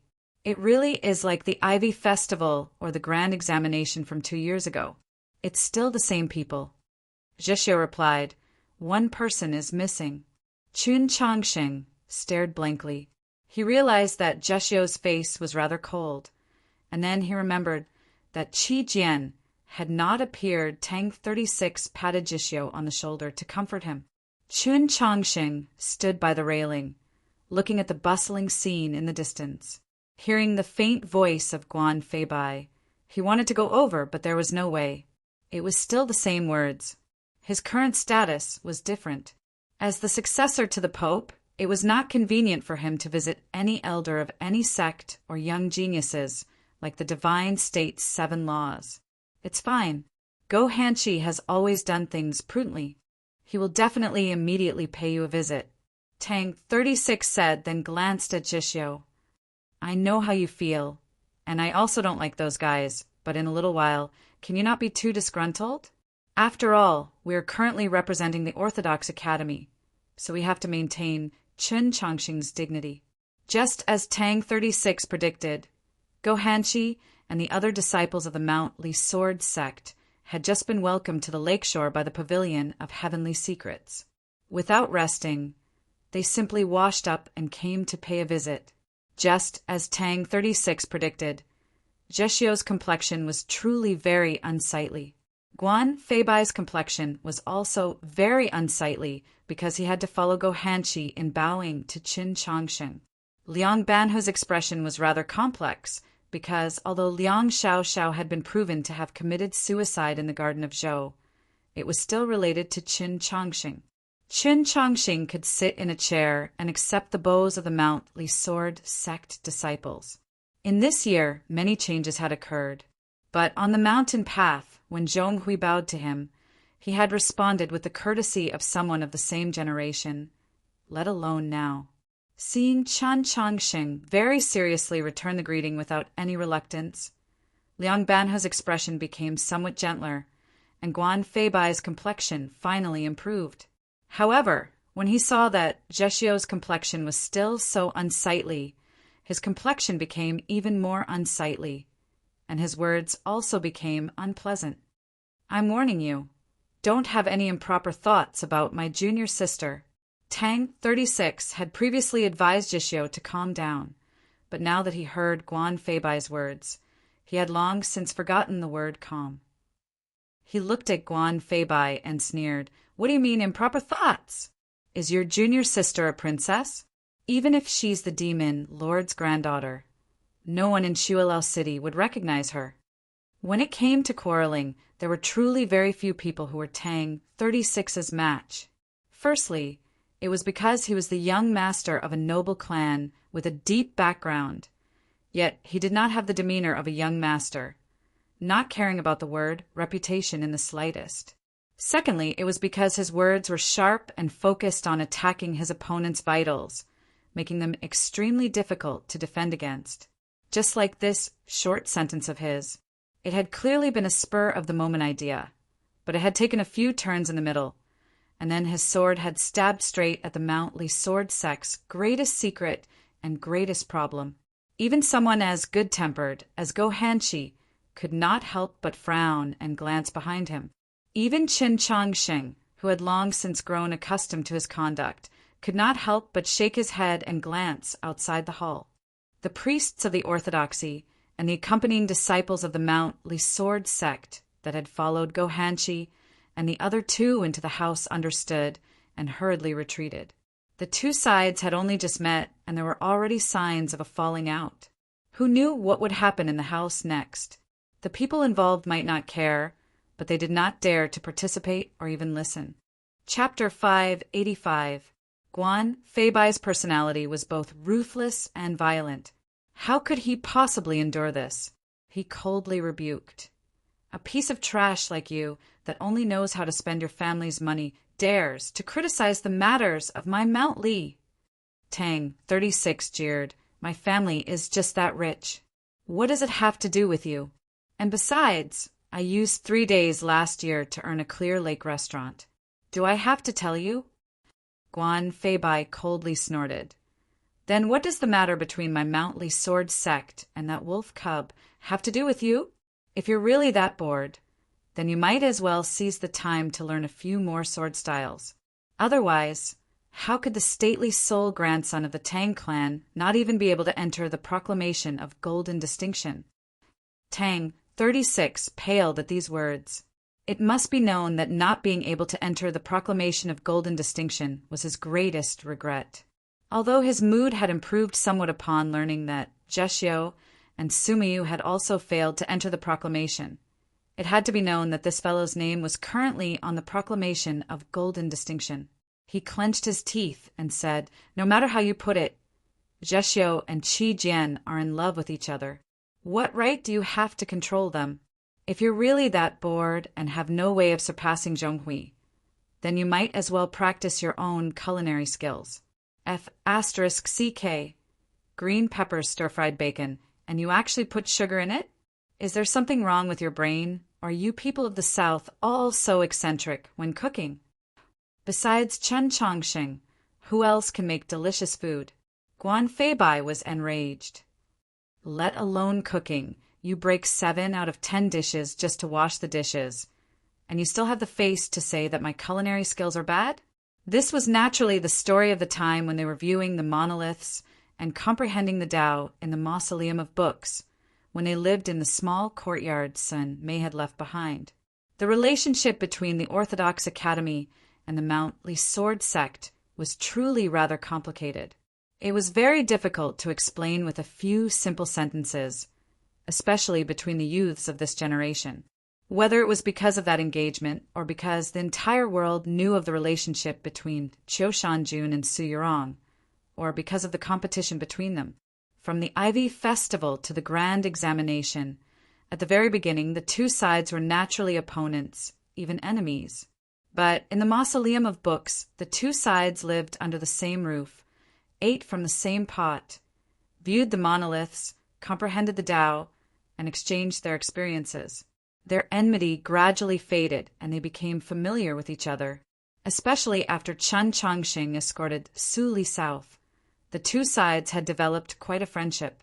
But they were all young people, young cultivation geniuses. The youngsters of the Tradition Academy and the 6 laws of the Divine Kingdom of Li Shan sword sect were the most favored and were often compared. The competition between the two sides seemed to be going on for a long time. Who would really be convinced? The atmosphere in the small building became more and more tense. Tang 36 and Guan Fei Bai's argument became louder and more intense. Even though in the end, both sides still retained some of their rationality, especially Tang 36. He didn't directly curse the other's ancestors like he did with the challengers from the Ivy Academies. But in the end, they still argued for real. Guan Feibai's face was very pale. It was not because he had applied powder, nor was it because he was injured, but because he was angered. "Senior, I can't bear it any more. I want to challenge him in the Boiling Stone Summit." These words caused Liang Banho's expression to subtly change. It must be known that before coming, Go Hanshi had already told them that although the Mount Li Sword sect and the Orthodox Academy could not be considered allies, they were not enemies either. In the Boiling Stone Summit, unless absolutely necessary, it was best not to fight with each other. Tang 36 was also angered. He yelled, "Qin Changsheng, you can bear it, but I can't. In the Boiling Stone Summit, you have to beat this guy into a pig's head." As they said this, they very naturally turned to look at Go Hanshi and Chen Chongsheng. Yet where were the figures of Go Hanshi and Chen Chongsheng? Where are they? Tang 36 asked in shock. "They left," Zhishio said, then turned to Guan Fei Bai and said with an indifferent expression, "In the summit, I will challenge you." Saying this, he also turned and left the small building. Guan Fei Bai stared blankly for a moment before reacting. Looking at Zhishio's back, he sneered, "Do you think I'm afraid of you?" Tang 36 sneered on the side. "If you're not afraid of him, why were you so stunned for a moment?" Guan Fei Bai flew into a rage. "If you have the ability, then go up yourself. One moment you're yelling at Chen Chongsheng, the next moment you're letting him. Do you know what shame is?" Tang 36's expression did not change. "I don't even want face, so how would I know what shame is?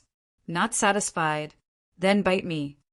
Qin Chongsheng and Go Hanshi had long since left the room and arrived at the high balcony. Standing by the railing, they looked at the lake.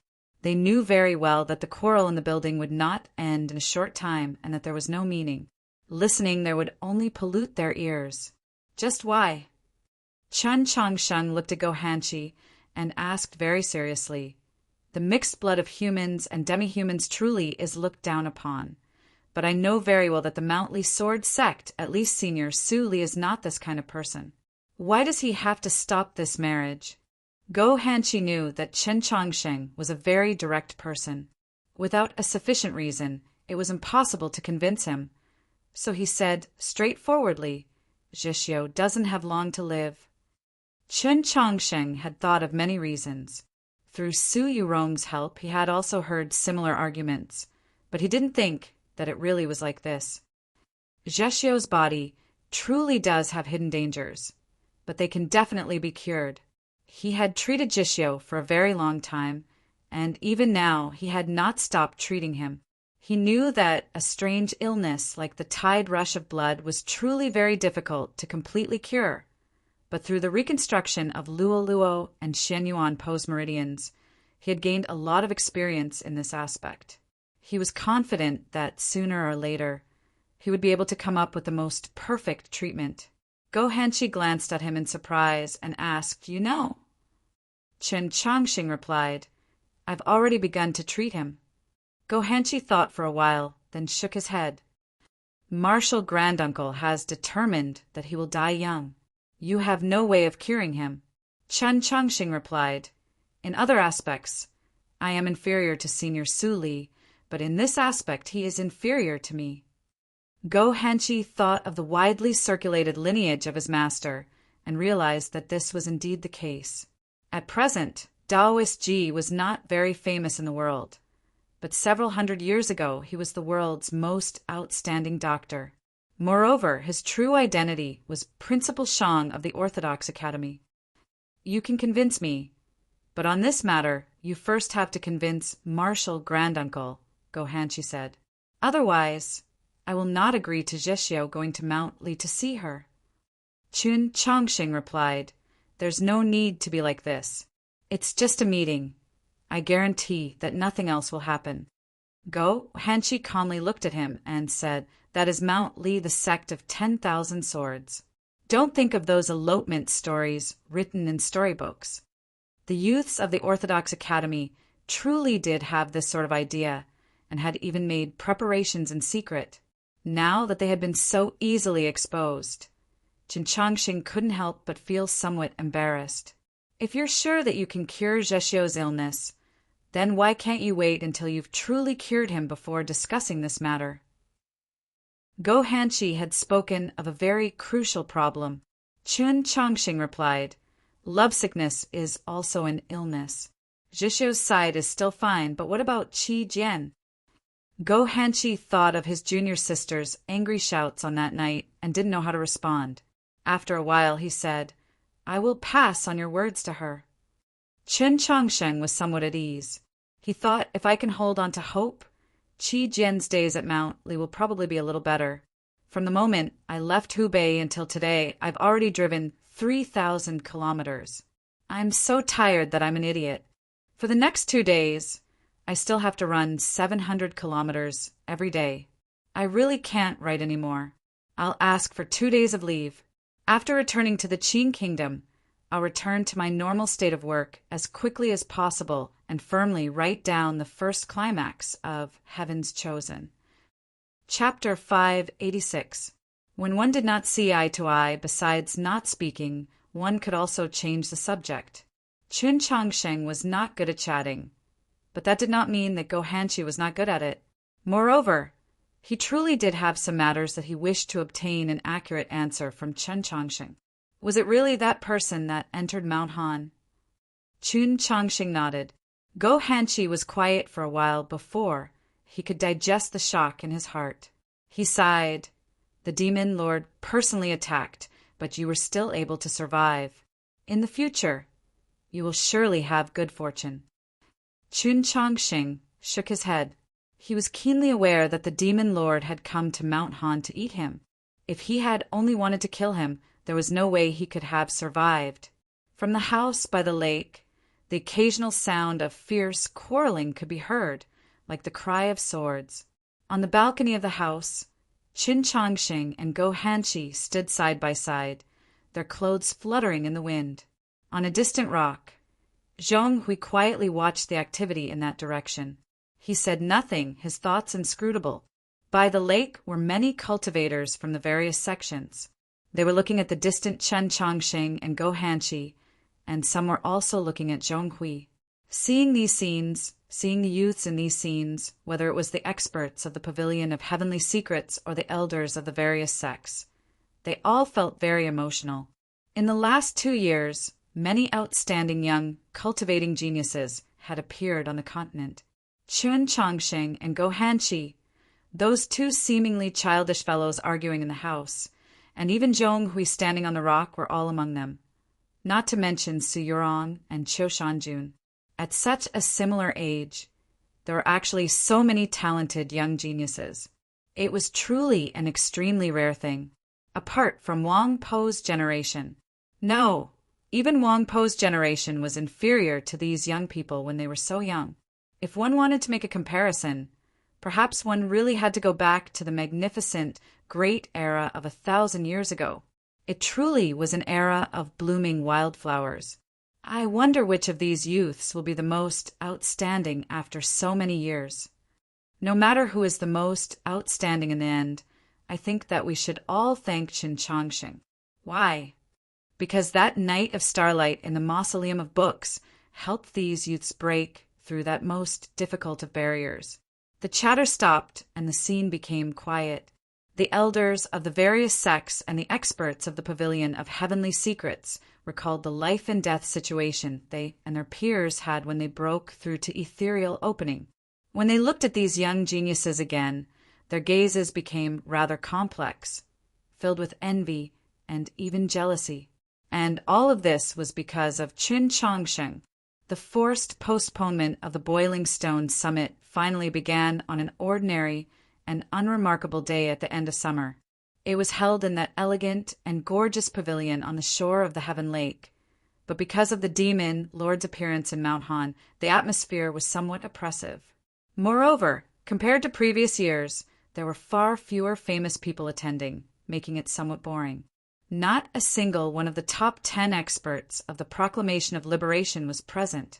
Perhaps they were like painted armor Xiaozhang, who regarded the grand assembly of Boiling Stone as nothing, or perhaps they were like Liang Wangsun, who found it inconvenient to attend for some reason. The most miserable was naturally the demi-human expert Xiaoda. He had been too heavily injured by the demon lord and had been sent back to White Emperor City a few days ago. Fortunately, the Orthodoxy had sent out an enormous force. Besides the future Pope Qin Changxing, there were also 2 prefects, Linghai Jiwang and Mao Chiyu. The Holy Maiden of the South, Su Yurong, had also personally come. This could be considered giving the Pavilion of Heavenly Secrets enough face, as well as giving the cultivators that had traveled tens of thousands of li to participate in the Boiling Stone Summit a great deal of spirit. As the host, the Elder of Heavenly Secrets, sat at the very center. Su Yurong, who had the most exalted status, sat to his right, behind layers of white gauze. Qin Changxing sat on the opposite side. To the cultivators from the various lands, the Elder of Heavenly Secrets naturally had an exalted status and was also very mysterious. To be able to see his true appearance with their own eyes today was naturally a very precious opportunity. However, the vast majority of gazes still rested on Qin Changxing and Su Yurong. These gazes were filled with reverence, yearning, and of course, even more so with curiosity. This was especially true for those cultivators that did not come from the capital. The current world was extremely clear about everything about Su Yurong and Qin Changxing. This summer, he and she had not even reached 17. They were the youngest upper-level ethereal opening cultivators in history. Most importantly, she was the Holy Maiden of the South and he was the next pope. To be able to reach such a level of cultivation at such a young age and even possess such status was rarely seen in history. They had once been engaged. If not for a few unexpected occurrences, they would have become husband and wife.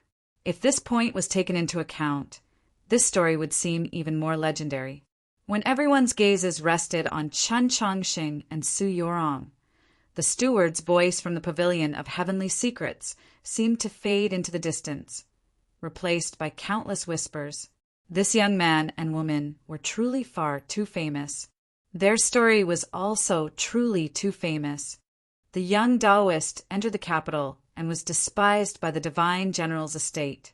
The marriage contract appeared at the Ivy Festival, and as the events of the world changed, the young man became the successor to the Pope. The divine general's estate wished to renew their former fate, but they were cruelly slapped in the face and forced to break off the engagement.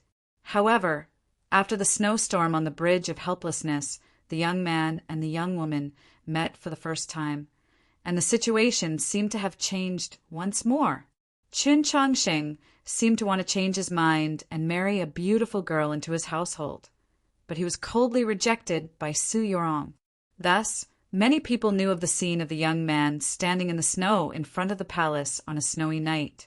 Twists and turns, climaxes rising one after another. If this had not happened in reality, everyone would have believed it to be a play, and the most cliché kind at that. And the most cliché was also the most brilliant, the one the masses loved to see and hear the most. Today, many people had finally seen the male and female leads of this play. How could they not be curious and excited? Chen Chongqing and Su Yorong did nothing. They just sat there, yet they had seized 90% of the attention of the crowd and taken all the glory of the gathering. But in the end, this was the Boiling Stone Summit. No matter how much the crowd wanted to stare at them, they had to temporarily shift their gazes to the black table at the end of the path. On the table was an ancient red lacquer plate, and on the plate rested a black stone about the size of a fruit pit. Black table, red plate, black stone. Black and red alternated, exceptionally bright and abnormally dazzling. Chen Chongqing's gaze rested on the black stone and found it difficult to shift away. His expression did not change, but his heart was slightly disturbed. This was not one of those stones he had seen in the sky a few days ago, nor was it one of those stones that could be seen everywhere in the lake or between the cliffs. Mount Han was littered with heaven stones. This was something Su Yorong had confirmed with him. Yet this stone was clearly somewhat different from the others. This stone was much smaller than those heaven stones, and it had been carefully placed on the red plate, so its treatment was very different. Crucially, he could faintly sense a familiar ripple of qi from this small black stone. He gazed at the nearby heavy curtains. Su Yorong sat behind the curtains, rushing about as hard but also a blessing. In these past few days, I've run several thousand kilometers through the great rivers and mountains of my motherland, and I've seen many stones. In a few days, if I have the time and the energy to chat with everyone, I'll give a good report. If I don't have the time and the energy, then I'll keep it and treat it as my own life experience. In short, traveling 10,000 li is truly a wonderful thing. Chapter 587. The gauze curtain could block the prying eyes of others, but it could not block the already connected minds between the two. Su Yorong looked at him and knew what he was thinking. After thinking for a moment, she lightly shook her head. The reason why Chen Chongqing felt that it was somewhat familiar was not only because the small black stone on the red plate was very similar in shape to the small black stone that he had, but also because the qi rippling from the small black stone was very similar to the small black stone that he had found in the Pavilion of Ascending Mist. In other words, the small black stone that the Pavilion of Divination had taken out might be related to Wang Jisoo. The little black stone that Wang Jitsa had left behind in the Lingyan Pavilion was a heavenly tome monolith. So could this little black stone be another heavenly tome monolith? After going to the Mausoleum of Books and the Mausoleum of Zhou, and conversing with divine General Hanqing, he and Su Yorong were the clearest about the whereabouts of the heavenly tome monoliths that had been lost to the world, so they could not help but have some suspicions. In the past, the Boiling Stone assemblies had all taken out ordinary heaven stones, so those elders and important figures of the various sects who had participated in the Boiling Stone assemblies were also rather astonished. But those cultivators who were participating in the Boiling Stone Summit for the first time did not understand the difference. When they noticed Qin Chang Sheng looking towards the heavy curtains, they couldn't help but become very excited, thinking to themselves, little Principal Chen really does have deep feelings for his former fiancée. Most of the Xiaxingists from the south were sitting in the same direction as Holy Maiden Peak. At this moment, they noticed Qin Chang Sheng's gaze. Many of their faces revealed expressions of mockery or sympathy. Some disciples of Holy Maiden Peak thought about the incident of the annulment of the engagement in the capital and couldn't help but mock Qin Changsheng. They mocked Qin Changsheng for being so clingy and boring. Some people even pointed out that Qin Changsheng needed to look at himself in the mirror. Some things can't be done just because you don't want them. None of the southern cultivators directly mentioned Qin Changsheng's name, but everyone knew that these words were referring to him. This world-famous engagement had experienced far too many twists and turns, stirring up far too many storms. It was only last winter, when the Pope forcefully annulled the engagement, that finally came to an end. In this story, in the beginning, Qin Changsheng was naturally the one who was insulted and hurt, but in the end, it was Su Yurong who had to bear all the humiliation. In their minds, the person who hated Qin Changsheng the most in the world was obviously Su Yurong. She was the holy maiden of the south, the heavenly phoenix true maiden that was adored and loved by countless people. She did not like Qin Changsheng, so there were naturally many people who did not like Qin Changsheng, especially the cultivators of the south. It was only natural that they would not treat Qin Changsheng well. Even if he was the future pope, they still had to vent the holy maiden's anger. The pavilions and terraces were all within the cool breeze, quiet and beautiful. Those mocking words towards Qin Changsheng were like willow catkins that were being blown away by the wind, constantly floating on the plaza and falling into everyone's ears. The orthodoxy priests had rather unsightly complexions. Mao Chuyu was calm and silent, and Ling Haizhuang's thick brows were slightly raised in interest. Qin Changsheng retracted his gaze from the Holy Maiden Peak and touched his knees uncomfortably. Zhexiu did not care about these matters, but Tang 36 knew the inside story, so he gave a brilliant smile. From time to time, the brilliant sword light lit up on the stone floor between the pavilions, like the lightning that was commonly seen in summer, and also like the soul-stirring strokes on the murals, other than the great Zhou army represented by Star Caesar Academy. The vast majority of the world's cultivators were still most accustomed to using the sword. Today's Boiling Stone Summit had seemingly never ceased with the sword glows.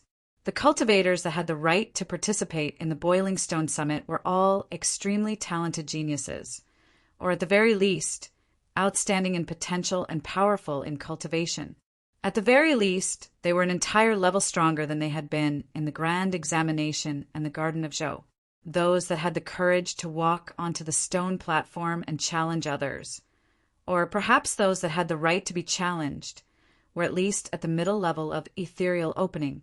The matches that had already concluded had been carried out extremely brilliantly. Both sides had used their supreme techniques, not holding back at all, and under the watchful eyes of the powerful figures of the Pavilion of Heavenly Secrets and the Orthodoxy, it was impossible for any overly serious accidental injuries to occur. However, it was inevitable that a few bloodstains would still be left on the stone platform. Although Qin Changsheng was very interested in the black stone, he had no intention of entering the stage, so naturally no one came to challenge him. With his current status, unless he wanted to, no one could force him to accept a challenge, just like last summer. Su Yurong's current status was even higher than his, so it was even less likely that she would participate in this matter. Thus, they quietly sat by the Elder of Heavenly Secrets, watching the matches on the stone platform. Somewhat strangely, as time passed, there was still no one who challenged the other two from the Orthodox Academy. Zhexiu only watched for a while before closing his eyes to rest. He did not seem to have much interest in those brilliant matches. Tang 36, on the other hand, was rather bored. He incessantly ordered the maids of the pavilion of heavenly secrets to change the tea in his cup and comment on the snacks on his plate. Only when a certain person walked onto the platform did Jishyo open his eyes. Tang 36 put down the teacup in his hand and took out a silk handkerchief to wipe the corner of his mouth, his expression turning serious. The one who entered the platform was Liang Banhu. His opponent was an expert from the emotion-severing sect from Hancho City. This expert from the emotion-severing sect had previously used an extremely spectacular myriad willows sword to easily defeat a female disciple of Gentle Stream Temple. He was around 30 years old, and his cultivation had already reached the upper level of ethereal opening. If it was in the past, he would definitely be worthy of the praise of a genius.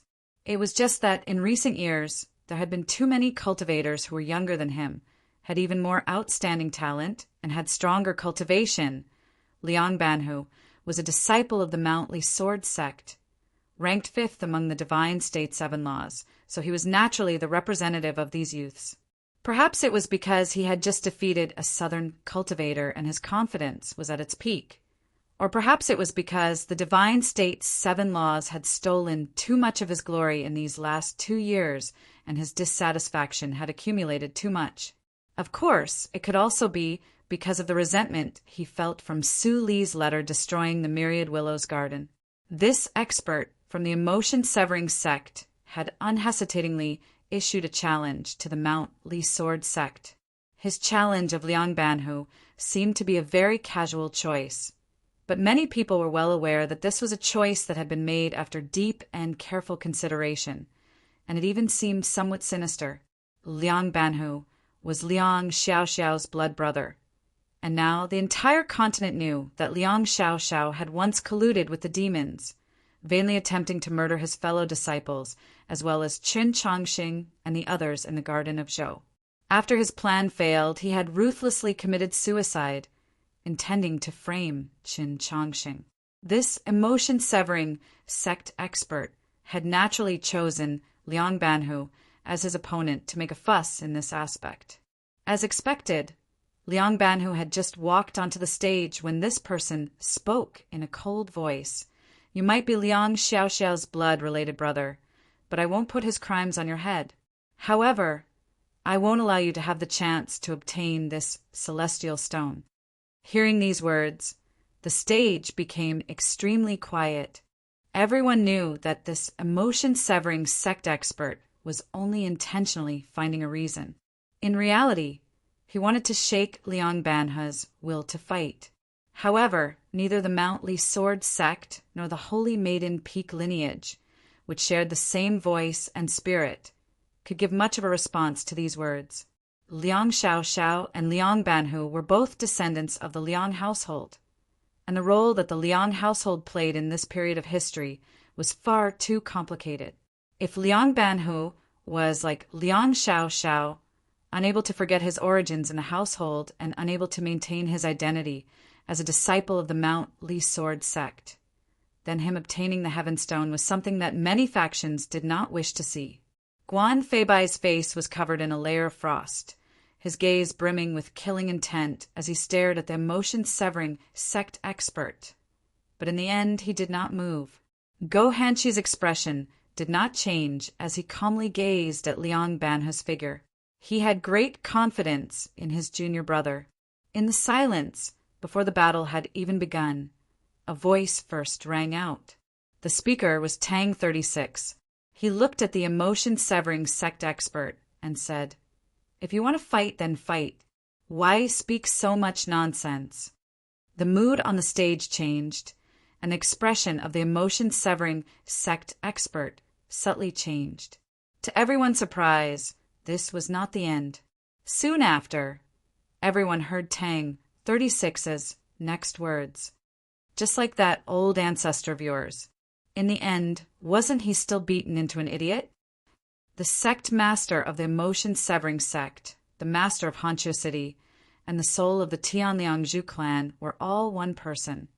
The old ancestor of many people, including the emotion-severing sect expert. This old ancestor was one of the storms of the 8 directions, the solitary drunk under the moon, Zhu Luo.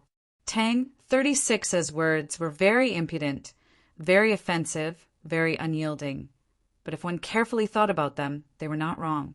Whether it was in the rain in Xuanyang City or the spring breeze in the myriad willows garden, Zhu Luo had been defeated miserably. He had been chopped into an idiot by Su Li's letter. His words had greatly boosted the Mount Li sword sect's prestige. Guan Feibai gazed in the direction of the Orthodox Academy, thinking to himself, "Why has this fellow's personality changed today? If we meet in a little while, then I'll make him cough up less blood." The expression of the emotion-severing sect expert suddenly changed. He looked at Tang 36 and coldly said, "In a little while, I will definitely challenge you." Tang 36 shook his head and said, "You won't have the chance." The scene was in an uproar. Everyone was thinking, why would he have such confidence in Liang Ban Hu? But no one noticed that he had moved closer to Qin Changsheng's side. Using a voice that only the two of them could hear, he asked in a low voice, "From your perspective, between Liang Ban Hu and this idiot, who is stronger?" Qin Changsheng asked, "Why do you seem so worried right now?" Tang 36 said, "I feel that in order to vent your anger, I've cursed Zhu Luo to this extent. In a little while, that guy will definitely fight me to the death, so it's best not to touch him." Qin Changsheng looked at Liang Banhu's figure and said, "There's no need to worry. You're right, that person won't have the chance." He and Go Hanshi were both well-versed in the Taoist canon, rarely seen in the world. Amongst their peers, their eyesight was naturally extremely good. Go Hanshi had never been worried about Liang Banhu. Qin Changsheng also thought this way. Liang Banhu and Liang Xiaoxiao were different. Liang Xiaoxiao was a pine tree in a dark stream. Liang Banhu was a blade of grass on a sunny slope. Liang Banhu had a very wooden personality. He didn't say much, and even the expression on his face rarely changed. Of the divine state's 7 laws, he had always been the least famous, but this did not mean that he was the weakest. Moreover, there were no weaklings among the divine state's 7 laws. Liang Banhu unsheathed the sword at his waist and looked at the emotion-severing sect expert. He said, "One word, please." The emotion-severing sect expert slightly raised his eyebrows, preparing to say something more. However, Liang Banhu did not give him another chance to speak. A plume of dust abruptly appeared on the tranquil stone plateau. Like a dragon of dust, it charged forward with incredible speed. A simple and vigorous qi, like that of yellow earth, appeared in the perception of the crowd. The nearby lake seemed to sense some sort of pressure and began to ripple slightly. No one blinked. No one had the time to blink. The plume of dust surged, and the yellow dragon arrived. Liang Banhu arrived in front of the emotion-severing sect expert. The emotion-severing sect expert's pupils constricted. He felt an extremely intense sense of danger. He had not thought that Liang Banhu's sword style would be so different from his personality. It was actually so violent and unyielding. How could it break such a violent sword intent? There was only an even more violent sword intent. With a howl, the emotion-severing sect expert's sword pierced through the air, howling forward. Without the slightest intention of retreating, it directly stabbed towards Liang Banhu. Liang Banhu's expression did not change, as if he was still that farmer plowing the fields. He wielded his sword like it was a hoe, swinging it straight down. This attack seemed to be a very ordinary sword technique, and in reality it was also a very ordinary sword technique. This attack was not fast, not even 1/5 the speed of the Heavenly Tao Academy's sword of hithering light. This attack was not vicious, not even the slightest bit of qi from the Orthodox Academy's toppling mountain staff. This attack was not beautiful, not even having the right to be compared to the legendary departing spring of South Stream Temple. Compared to the countless exquisite sword styles of the Mount Li sword sect, Liang Banhu's attack had absolutely nothing worth mentioning. But this attack was very steady. Whether it was the hand gripping the sword or the sword technique itself, they were all very steady. It was like an unmoving cliff, like a mountain path. The reason this attack could be so steady was because this sword style was the foundation of the countless sword styles of the Mount Li sword sect. Mountain Gate sword. Jishio gazed at the sword glows that were not particularly dazzling, but a light flashed through his eyes, which then began to blaze. Chapter 588. Yes, the sword style that Liang Banhu used was the most ordinary Mountain Gate sword of the Mount Li sword sect. Any disciple that entered the Mount Li sword sect had to learn this sword style in their first year. Qin Changsheng had learned this sword style before, so he naturally recognized it. But it wasn't until he saw Liang Banhu's sword move that he understood that Mount Li was indeed worthy of being called the sect of 10,000 swords. Even the most basic of sword styles had their own essence that couldn't be ignored. Within Liang Banhu's sword move, Chen Chongsheng could see the concept of the stupid sword. Liang Banhu's metal sword clashed with the sword of the emotion-severing sect expert. A muffled sound. When fierce sword intents clashed, who was stronger? Naturally, the more stable sword intent was stronger. The hillside facing the sun was covered in perfectly straight ridges, without the slightest deviation. Liang Banhu's metal sword clashed with the sword of the emotion-severing sect expert, but the next sword followed closely behind. His hand that gripped the sword was too stable, his sword too stable, to the point that the changes between sword moves seemed to be without the slightest delay. Tenad sword cries resounded over the summit of Mount Han.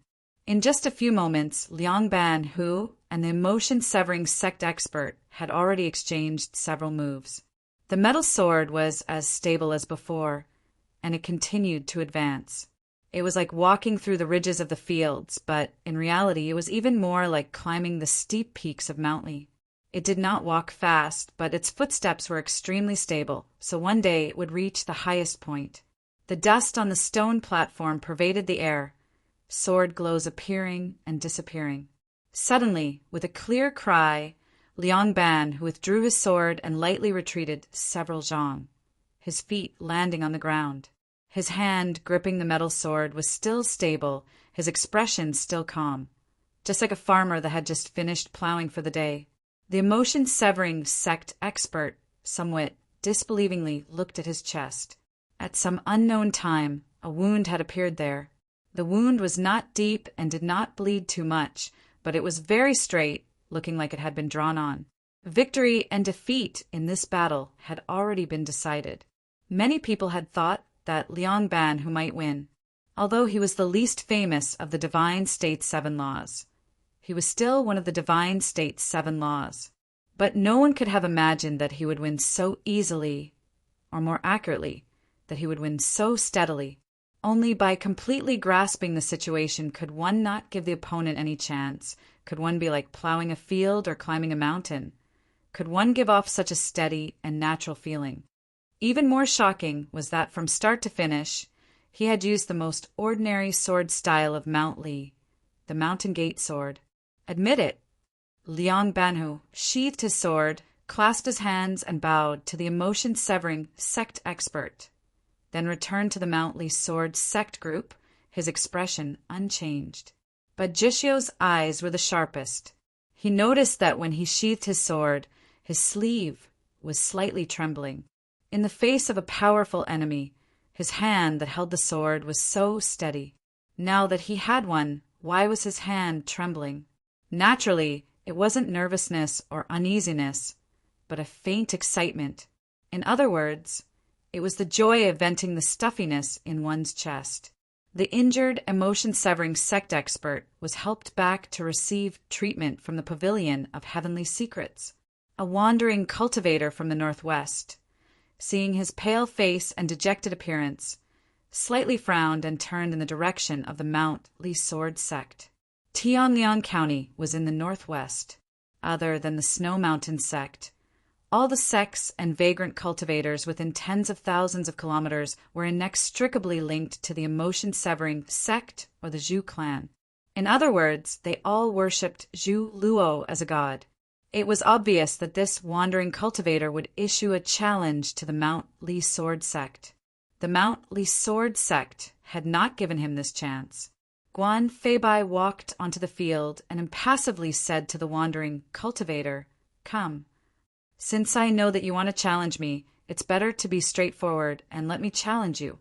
The Mount Li Sword sect was not an inflexible sect with a unified style, but Guan Feibai's style truly was the most prominent in the Mount Li Sword sect. This style was direct, fierce, unyielding, and arrogant. It had originated from Su Li and had been around for several hundred years. Guan Feibai's cold voice caused the area around the stone platform to grow even quieter. The wandering cultivator from the northwest had a rather unsightly complexion, but in the end he could no longer remain where he was and slowly walked out. Guan Feibai held his sword horizontally in front of his eyes, his expression indifferent and saying nothing. The wandering cultivator from the northwest slowly unsheathed his sword, his expression solemn. His sleeves drifted in the wind as his qi began to rise. A clear howl. Guan Feibai rushed forward, his unsheathed sword appearing in the wind as he slashed at the wandering cultivator from the northwest. The dust that was slowly settling on the stone platform once more began to pervade the air, and the lake water shook even more violently. Swish, swish, swish, swish. For extremely clear sounds of swords piercing through flesh resounded as 4 sword glows cleaved apart the wind and water. The wandering cultivator grunted and retreated again and again, but he was simply incapable of blocking Guan Feibai's sword. Several bloody wounds appeared on his chest. "Enough," Gohanshi said. His voice was very soft, but everyone around the stone platform could hear it clearly. Guan Feibai's sword energy was in the midst of a frenzy, but when he heard his senior brother's words, he forced himself to stop. With a cracking sound, several fine cracks appeared on the bluestone under his feet. The wandering cultivator had never imagined that he could stop at a word, and he really could stop at a word. He could no longer use his defensive sword technique, and his true essence was being reversed. So how could he stop? Like a drunkard, he constantly retreated, his steps becoming more and more disorderly. In the end, he failed to stand firm and fell on his butt, cutting a particularly sorry figure. At this time, Guan Feibai had already sheathed his sword and turned around, walking back to the Mount Li Sword sect. That northwest wandering cultivator looked at his back, his face pale to the extreme, full of shame and pain. His mind was agitated, and coupled with his internal injuries acting up, he finally couldn't hold back and spat out a mouthful of blood.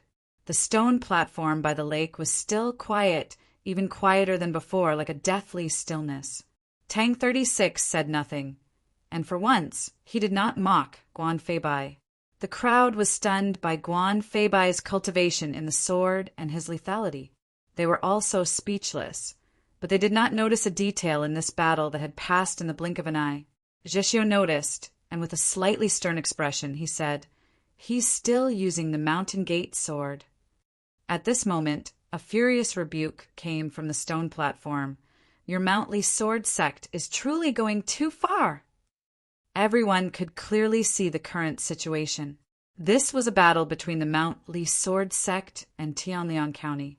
The relationship between the Mount Li Sword sect and the cultivators of Tianliang County was very complicated, because Su Li had once killed half of the Liang household because of Liang Xiaoxiao and Liang Banhe's identities and what had happened to them, because of that night rain in Xunyang City last year, and because of that letter that had burned the Myriad Willows garden into scorched earth this year. The two sides had already formed a deep grudge that could not be resolved. At a time like this, the person who still wanted to seek justice for the cultivators of Tianliang County naturally also came from Tianliang County. Scholar who was an expert of Hanqiu City. Many years ago, this person's talent in cultivation had obtained the joint recognition of the Great Zhou Imperial Court and the Pavilion of Heavenly Secrets. Everyone was very sure that as long as he succeeded in entering star condensation, he would assuredly be able to enter the proclamation of liberation. In the north, he even had the reputation of being invincible in the ethereal opening realm. Now that Liang Banhu and Guan Feibai had both moved, he naturally had to challenge Go Hanshi. The mood instantly became rather tense. Go Hanshi had been well versed in the Taoist canon since he was a child. In terms of intelligence, willpower, and comprehension, he was one of the best.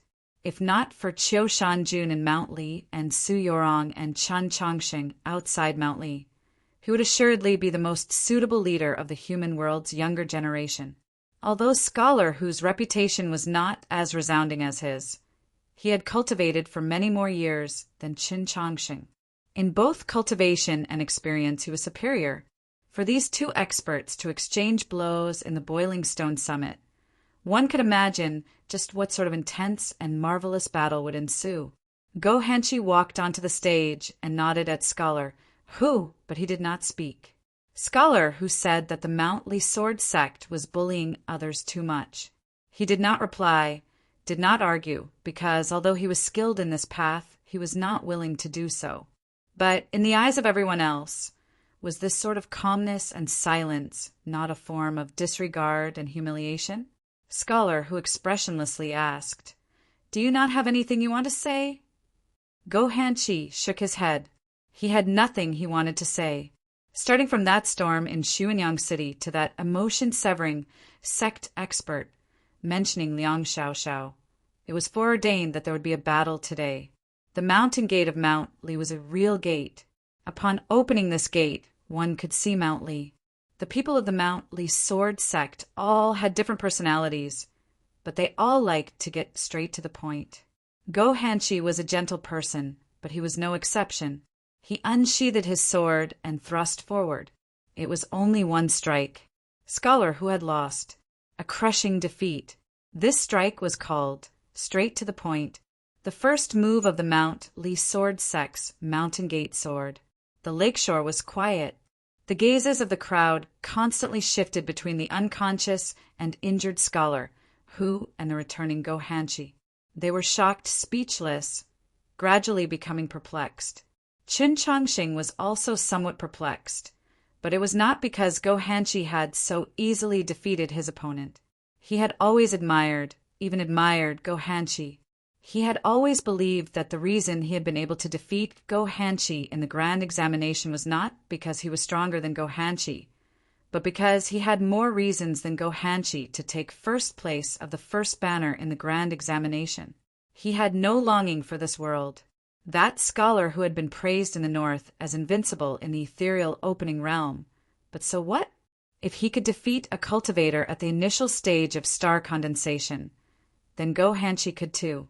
He didn't understand, and the reason for his uneasiness was that from Liang Banhu to Guan Feibai to Go Hanshi, they all used the Mountain Gate, sort of Mount Li Sword sect.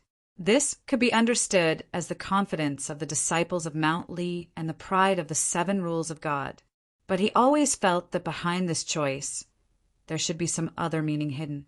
Because of Liang Xiaoxiao, Tang 36 looked at the location of the Mountain Li Sword sect. His expression was not as carefree as usual, but rather serious. Chen Chongqing didn't understand and asked, "Liang Xiaoxiao?" Tang 36 took back his gaze and looked at him. Many people have forgotten who was the first place of the first banner in the grand examination before you. Chen Chongqing remembered and said, "It was Liang Xiaoxiao." That's right. Even among the 7 people, Liang Xiaoxiao's talent and strength were outstanding. Some people only know that Guan Feibai's perseverance was amazing when he studied sword arts, and that he practiced all the sword arts in the foundation method of Mount Li Sword sect to the point of perfection. But they don't know that Liang Xiaoxiao is not weak. He even practiced the sword of Mount Li Sword sect's sort of opening into a true killing technique. Tang 36 said, "In the hearts of the disciples of Mount Li Sword sect, the sword of opening is Liang Xiaoxiao's sword. They use his sword arts to fight, and the meaning they want to express is very clear. Zhixiu looked at the location of the mountain Li sword sect. Deep in his eyes, a blood-red color gradually appeared. Qin Changxing thought and said, "I don't think so." Chapter 589. Liang Xiaoxiao, a disciple of the Mount Li sword sect, was once one of the Divine Kingdom's 7 laws. Because of his hatred, this young genius, who should have had an infinitely bright future, ultimately embarked on the path of betraying humanity. He colluded with the demons, stirring up a storm of blood in the Garden of Zhou, and attempted to assassinate Qin, Changxing, Qi Jian, and the others. Even after he failed, he was still unwilling to give up, using his own death as a sacrifice for the most unyielding method. But with Su Li's return to Mount Li, the end of Mount Li's internal strife, Qin Changxing's return to the capital, and Zhuang Huanyu's suicide to escape punishment, all debate and suspicion came to a screeching halt. Henceforth, Liang Xiaoxiao became Mount Li's greatest humiliation, or perhaps it could be said that the place where he was most vulnerable to attack, that expert from the emotion-severing sect had done exactly this. The Mount Li sword sect's response was unyielding and clear. According to the rules of the Mount Li sword sect, even though Liang Xiaoxiao had died, he was still expelled from the sect and was no longer viewed as a disciple of Mount Li. However, in the eyes of Go Hanqi and the others, that once talented young swordsman was still a fellow disciple, not to mention that Liang Banhu had always been his blood brother. Hatred and shame were just one aspect. After cultivating together for 10 whole years, how could they forget so quickly? Tang 36 asked in confusion, "Do you really think that they are not targeting you?" Liang Xiaoxiao had died outside the Garden of Zhou in Hanchu City, committing suicide.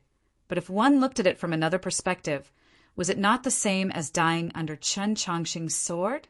Just like when Zhuang Huanyu committed suicide by the well of the Heavenly Academy, the teachers and students of the Heavenly Academy, including the famous Guanbai, would still blame this on Qin Changxing. No one said that Qin Changxing had done anything wrong in this matter. But just like what was said before, gratitude and grudges were always clear and unreasonable. Tang 36 had thought of this and reminded Qin Changxing. Qin Changxing shook his head and said, "Maybe it's just a memento." Tang 36 raised his eyebrows slightly. He didn't really believe this explanation. Zhixiu said, "What Qin Changxing meant was that if you died, no matter how you died, he would never forget you. Occasionally, he would use the 3 swords of Wen Shui to reminisce." Tang 36 glared at him and said, "When did you become so talkative?" Tianliang County had an old grudge with the Mount Li sword sect, which was why Scholar Hu and the others had challenged them. But they had lost 3 times in a row. The cultivators from other places naturally would not seek trouble, and the scene became rather cold and cheerless. Then, Zhong Hui stepped forward. This was a matter of course, so much so that when the spectators saw him walk onto the field and look at Go Hanshi, they subconsciously let out a sigh of relief.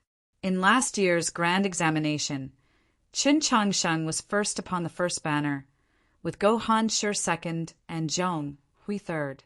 In the newly announced proclamation of golden distinction, Zhong Hui was still closely behind these 2. In the 1.5 years after the end of the grand examination, Zhong Hui's progress was godly, and he had already cultivated to the peak of ethereal opening. Compared to his somewhat lucky 3rd place upon the first banner, his position on the proclamation of golden distinction was a true reflection of his current status amongst the younger generation of cultivators.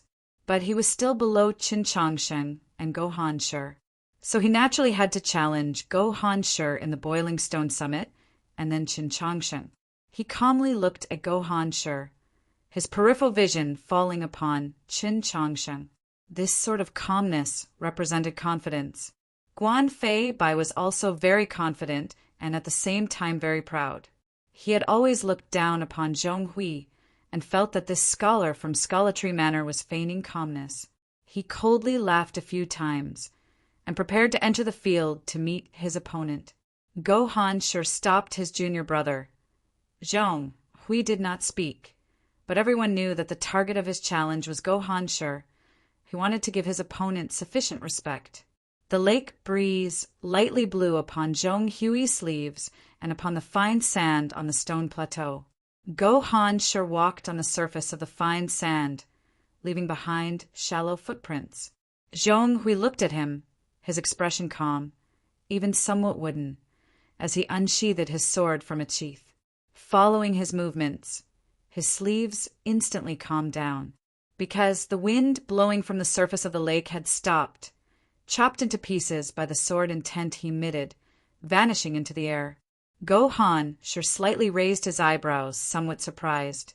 Rumors, and seeing with one's own eyes, were ultimately different.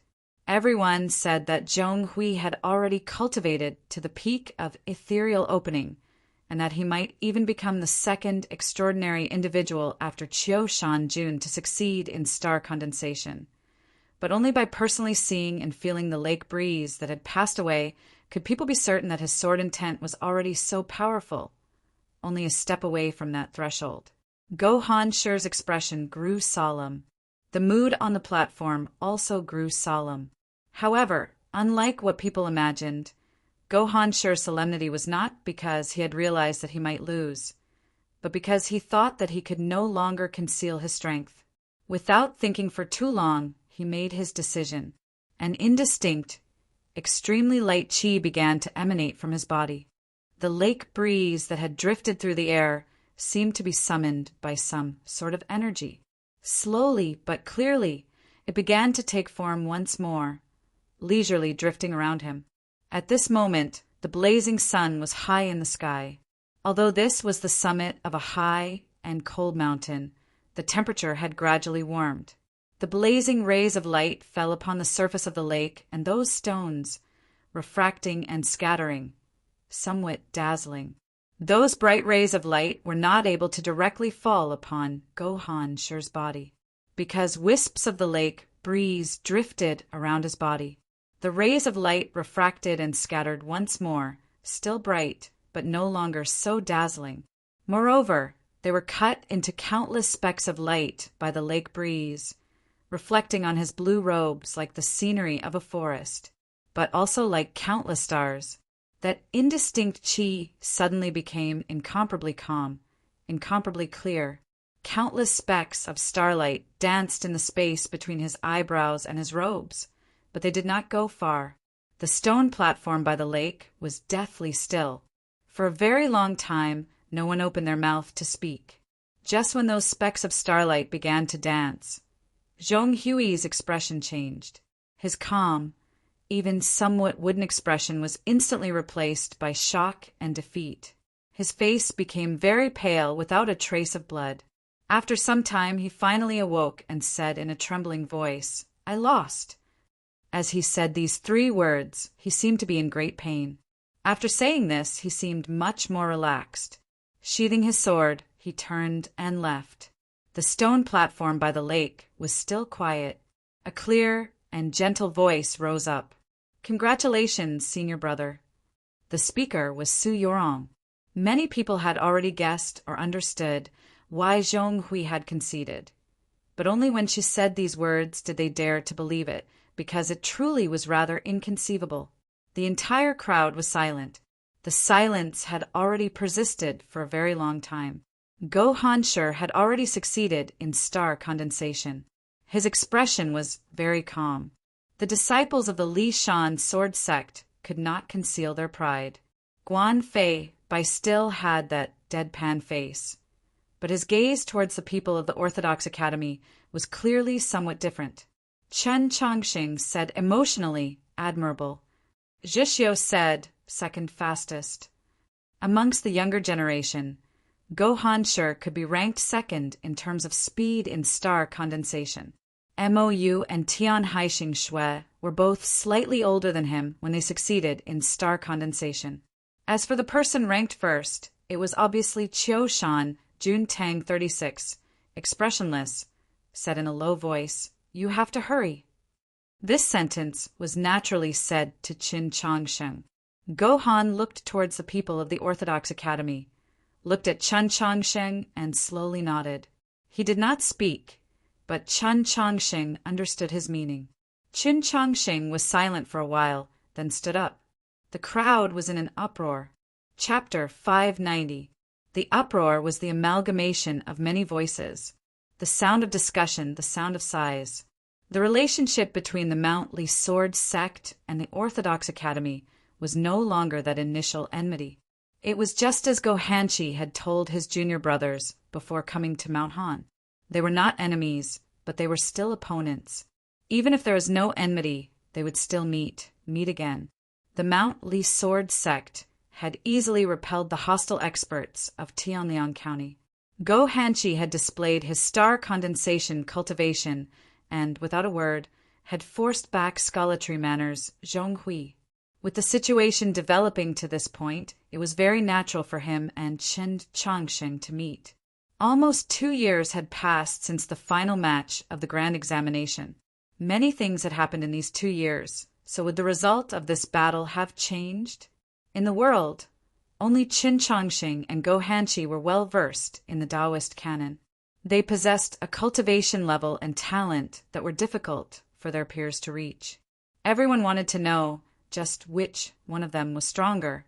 Go Hanshi had already succeeded in star condensation, but Chen Chongsheng had not. Logically speaking, he should not be Go Hanshi's match. But everyone knew that those events that had occurred in front of the Orthodox Academy last summer, surpassing cultivation levels to defeat star condensation cultivators that were unimaginable to ordinary cultivators, was not too difficult for him. But they could not completely favor Chen Chongsheng because, although Go Hanshi had not been at star condensation for very long, he was Go Hanshi. Just this name alone was enough to confirm that he was no ordinary initial level star condensation cultivator. Chen Chongsheng stood up and walked towards the stone platform, countless gazes following him. Go Hanshi was also looking at him, very calm, very serious.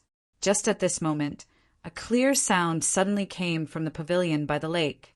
This clear sound came from the zither strings, gurgling like water. Soon after, a second sound came from the zither, and then it did not stop. This was an extremely elegant piece of music. It was obvious that the person playing the zither was extremely well versed in the study of music. The light strokes of his fingers were extremely infectious, but for some reason, at the turning points of the zither, a few mistakes that even beginners would not make appeared, obvious pauses and interruptions. Who's playing the zither? Many people looked towards the small pavilion from which the zither music originated and thought of this question, and some people even added a few more words to the question. Who would dare to play the zither at this time? The door of the small building was closed. Someone remembered that the door of the small building had not been opened since a few days ago. So there was actually someone inside. The elder of heavenly secrets gazed at the small building and shook his head. He naturally knew who the person in the building was, but he did not expect that the other party would not listen to his advice and still insist on fighting. Looks like our match can only be saved for the future, Go Hanshi said as he looked at Chen Chongsheng, who was on the stage. At this time, he had already recognized the person who was playing the zither. Chen Chongsheng also heard it and said, I hope it won't be too long. There were still many people who could hear the sound of the zither. The sounds of discussion gradually rose and then subsided.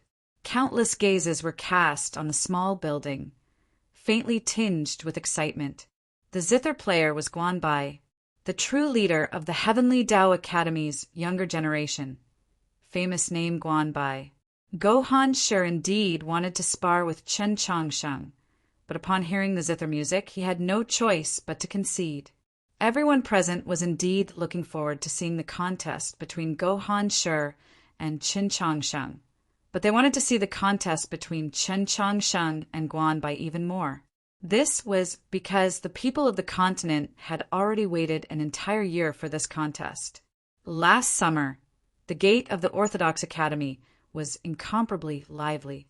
Guanbai did not appear, only standing on the side of the street and quietly glancing at Chen Chongsheng. He did not say anything, but many people in the capital knew. He had given Sheng a year to mature. After that, no trace of Guanbai was seen. This expert of the path of the sword from the Heavenly Tao Academy seemed to have vanished. It now seemed that Guanbai had probably secluded himself in cultivation, all for the sake of preparing for today's match. With a creak, the door to the distant small building was slowly pushed open. A man walked out from the small building, his posture tall and straight, his expression serene and calm. Not a speck of dust on his hair. He was Guanbai, but he was very different from the Guanbai of the past, and also very different from the impression of those who knew Guanbai had of Guanbai. The Guanbai of the past had always been on the road, his body covered in dust, his edge threatening. Anyone who saw Guanbai would feel a sword glow light up in their eyes, and would even feel the sword intent exuding from his body assault them to the point of tears of pain. The current Guanbai was still like that long sword hanging at his waist, quietly resting in its sheath, not revealing the slightest edge. The noon sun shone upon the stone platform by the lake, blazing hot and exceptionally bright. Guanbai slowly walked over. There was silence. Several hundred gazes followed his body as he moved. The crowd gradually parted, opening a path for him.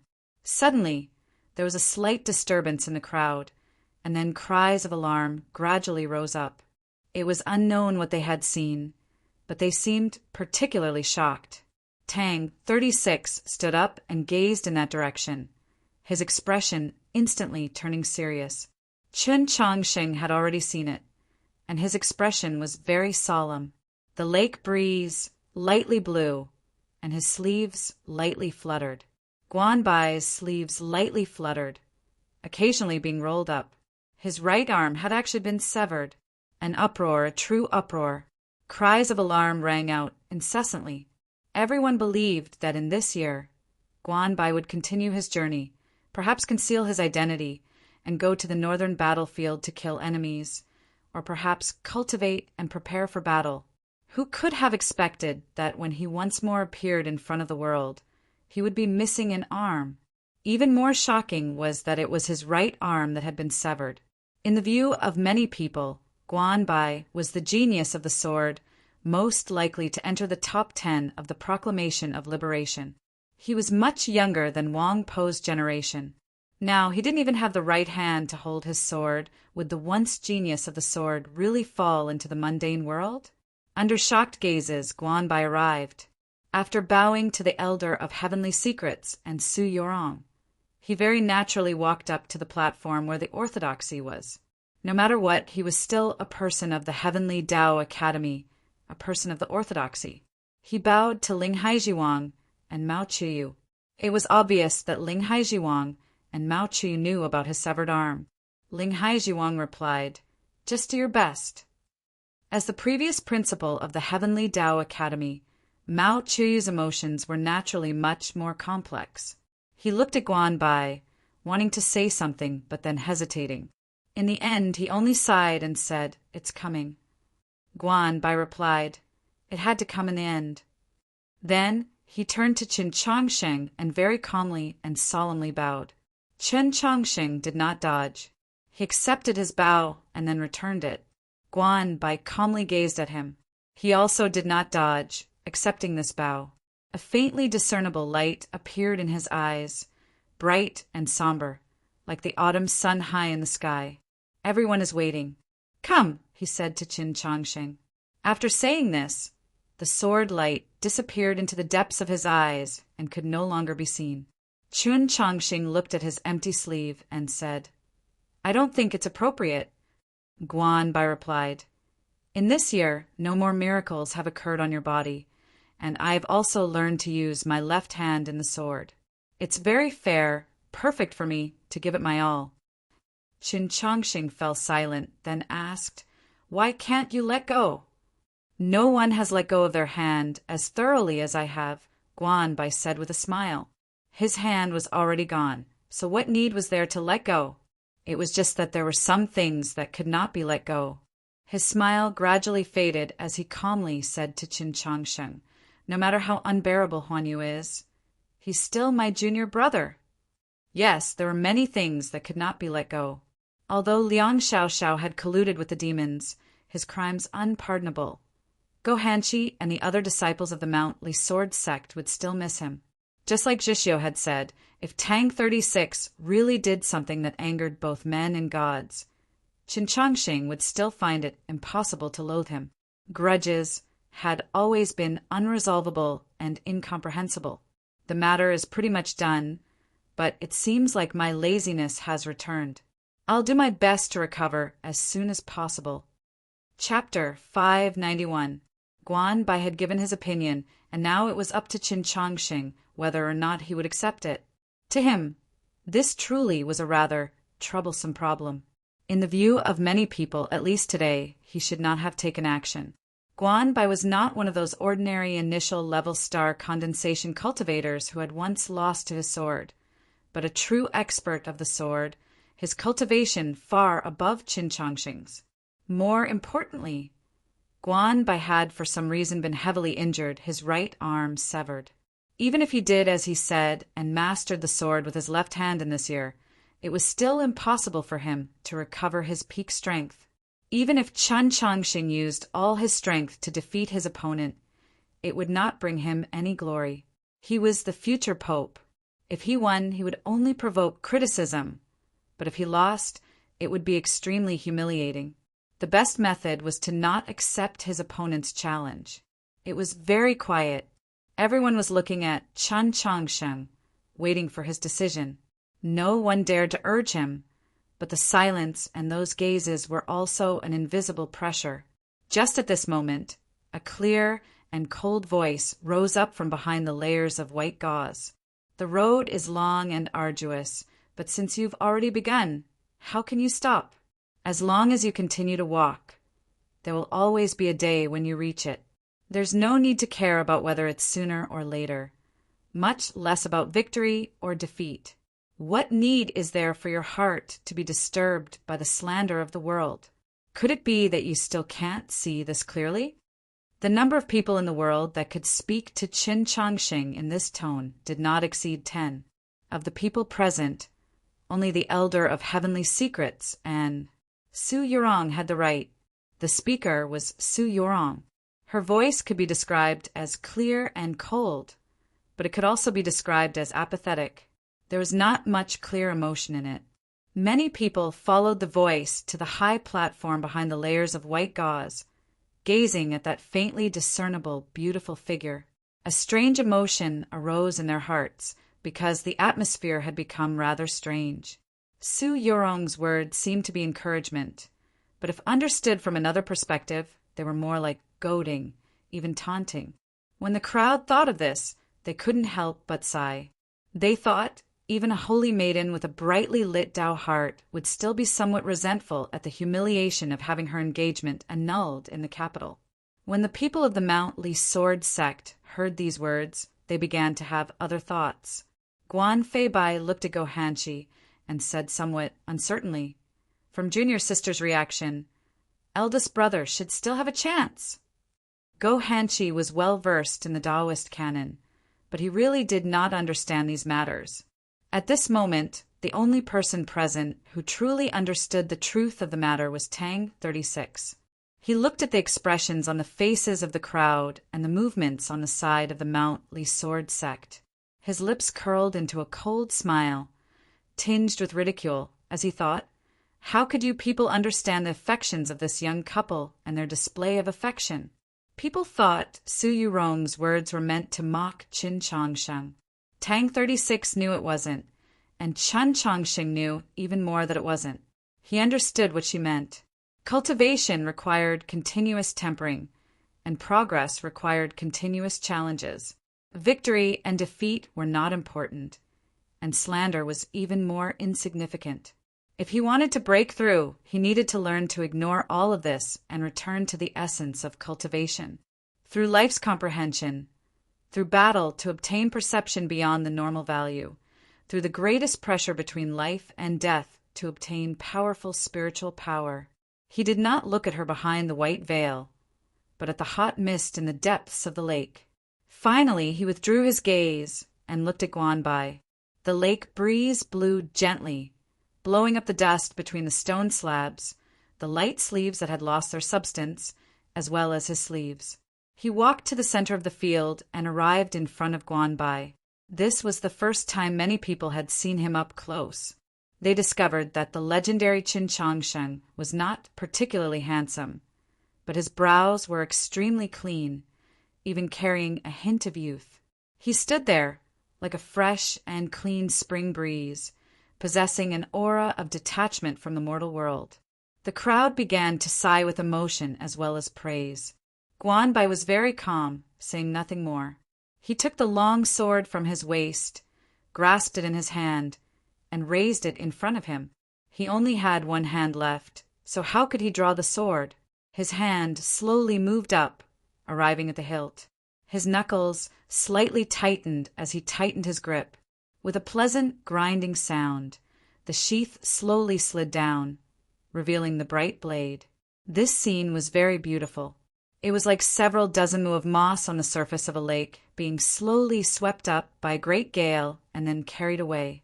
It was more like a general who had fought a bloody battle on the yellow sands, slowly but firmly taking off the armor on his body, revealing a body brimming with strength. This was armor stripping. Armor stripping did not always mean returning to the fields. It could also be the beginning of a grand battle, or it could be said that this was a battle that returned to its essence, even carrying a childish and clumsy intent.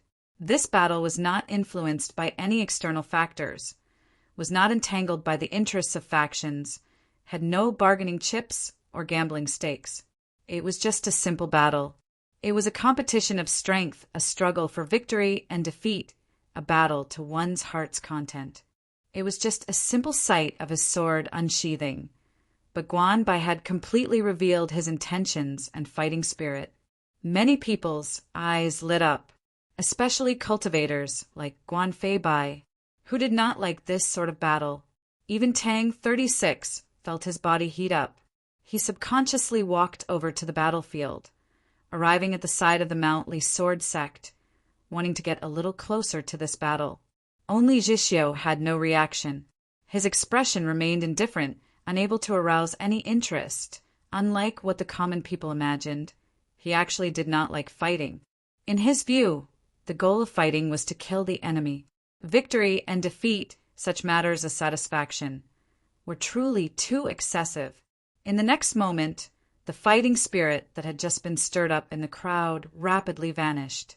The light in the eyes of Guanfei Bai and the others instantly vanished, replaced by astonishment or defeat, because a sword intent had appeared at the peak of Mount Han. This sword intent came from the sword in Guanbai's hand, from his brow and eyes, from his tightly bound black hair, from his empty sleeve, from every part of his body. This sword intent was incomparably awe-inspiring, incomparably sharp. The gravel and grass that Liang Banhu and Guanfei Bai's swords had previously chopped into even finer granules. The lake water and wind that had once been severed and then restored were severed once more. Countless cracks appeared on them, and for a moment they could not be restored. The scene was rather mystical. Such a powerful sword intent. Even the proud and confident Guanfei Bai and Tang 36 were forced to admit that they were no match for this sword intent. The crowd cried out in alarm, and then quickly grew even quieter. Everyone's gazes fell on Guanbai's body, their eyes brimming with shock and reverence. He was truly worthy of being an expert of the proclamation of liberation, a famous figure of the Heavenly Tao Academy. Guanbai had lost an arm, and his strength had been severely damaged. But not only had his cultivation not dropped, his comprehension of the path of the sword had even advanced. Just like what Su Yuan had said to Qin Changxing earlier, opportunities often came from setbacks. Breakthroughs often originated from trials between life and death. Last year in the capital, because of the miserable encounter of the wild dog in the alley, Guanbai was not willing to let the old Taoist nun leave, and then he suffered the greatest humiliation and blow of his life.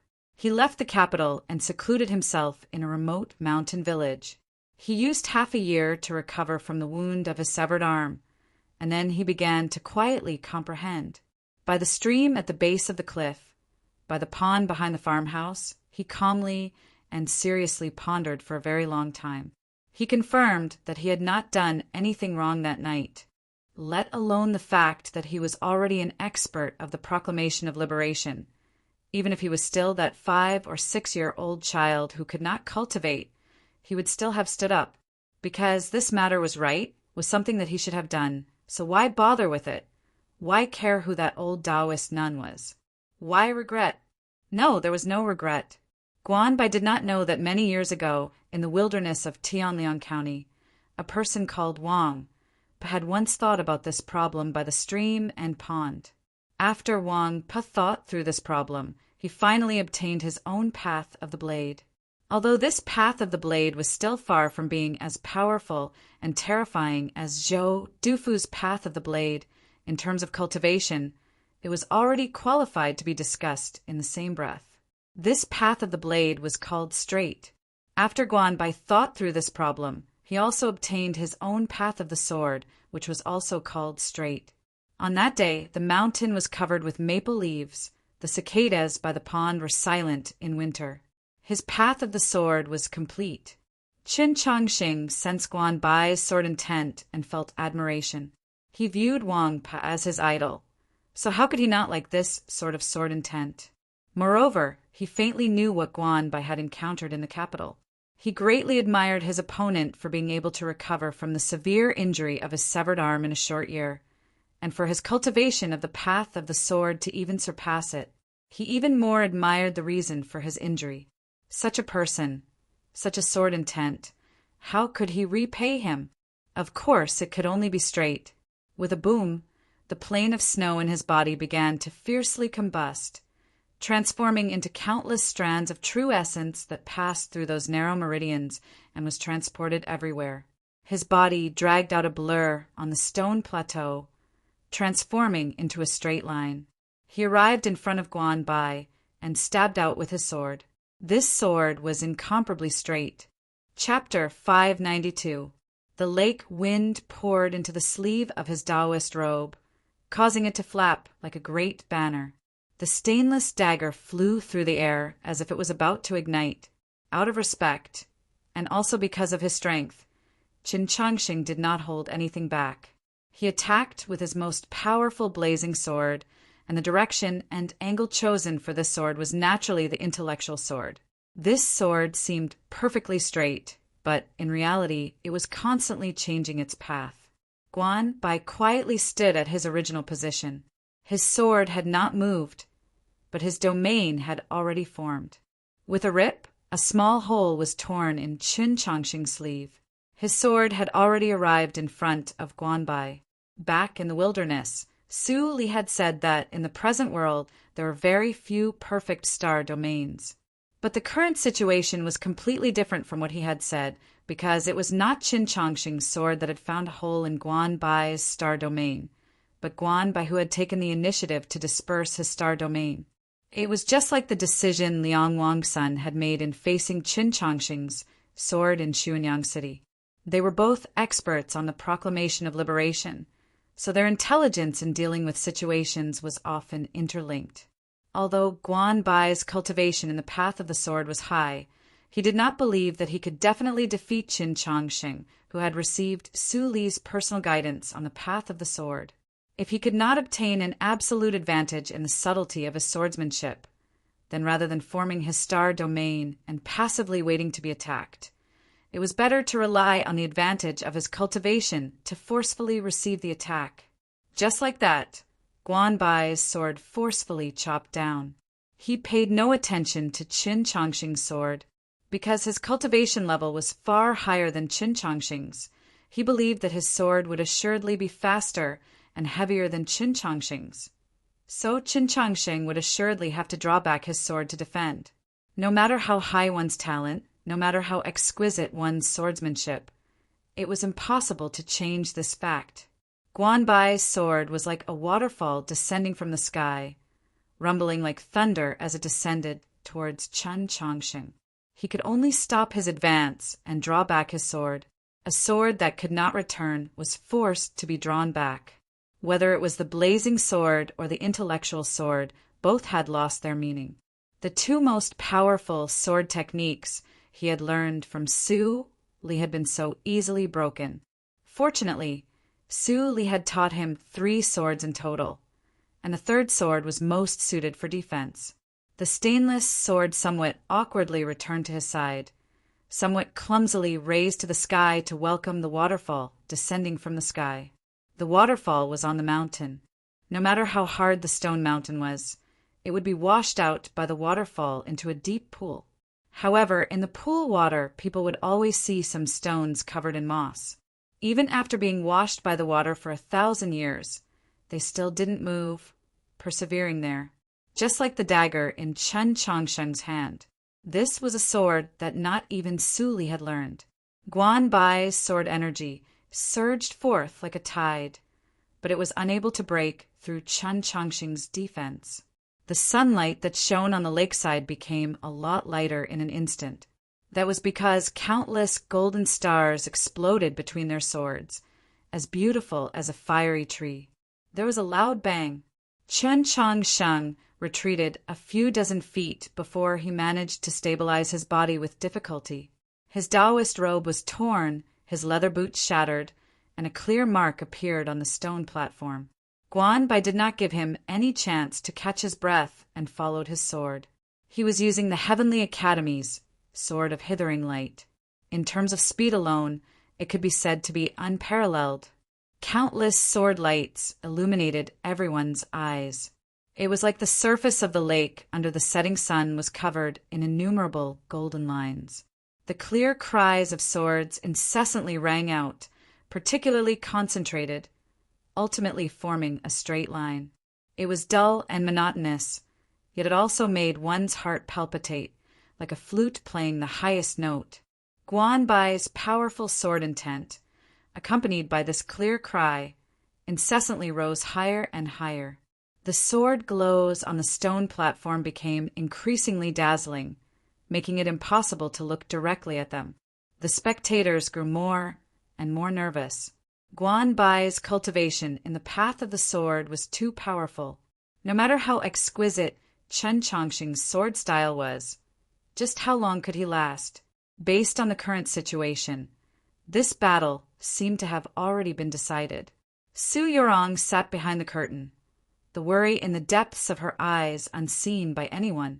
The nearby South Stream temple disciples saw her tightly clench her hands, and thought that she was excited that Chen Chongsheng was about to be defeated by his opponent's sword, and that her wish had been fulfilled.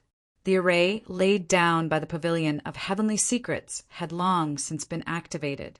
The stones by the lake shore began to exude countless powerful qis, the faintly discernible clear light separating the two on the field from the outside world. The sword cry that seemed like a straight line finally broke. This did not mean that Guan Bai could not maintain such a fierce attack, but rather that his sword intent had already been raised to its limit.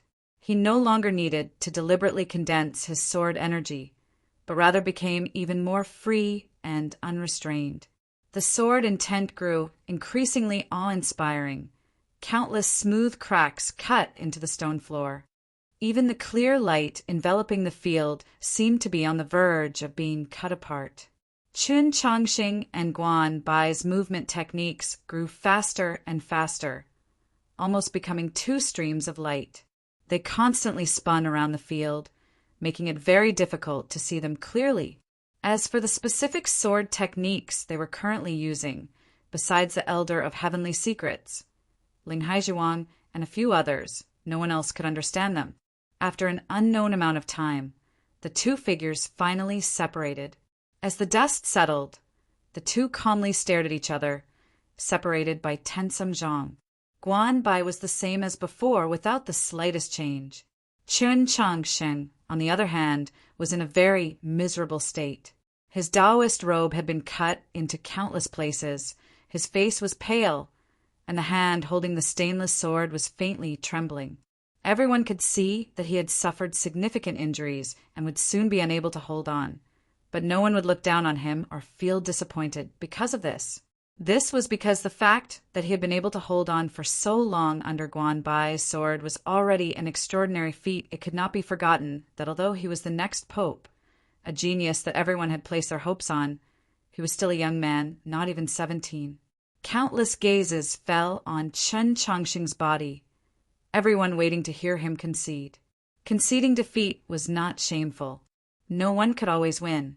Even figures like Zhou Dufu and Su Li, when they were young, they also had to experience this sort of thing. However, in the next moment, Chen Chongqing said something that no one had expected. He looked at Guanbai and asked, "Could I trouble sir to wait a little longer?" Guanbai's expression was very calm, because he had already expected this. He had been waiting for Chen Chongqing the entire time, had already waited for a year, so why should he care about waiting a little longer? He sat down cross-legged on the ground and closed his eyes. This was his answer to Chen Chongqing. Chen Chongqing looked at him and said with a sincere expression, "Thank you." After saying this, he also sat cross-legged on the ground and closed his eyes to meditate. At this point in the sword battle, both sides suddenly sat down on the ground and began to meditate. This scene was truly rather strange. The crowd was very confused and gradually began to discuss with each other. Many people did not understand why Chen Chongqing wanted Guanbai to wait a little longer, but some people faintly understood. Ling Haijiwang's complexion became extremely unsightly. A gratified expression appeared on Mao Chiyu's face. Go Hanqi was a little surprised at first, and then he silently smiled. But the elder of heavenly secrets creased his brow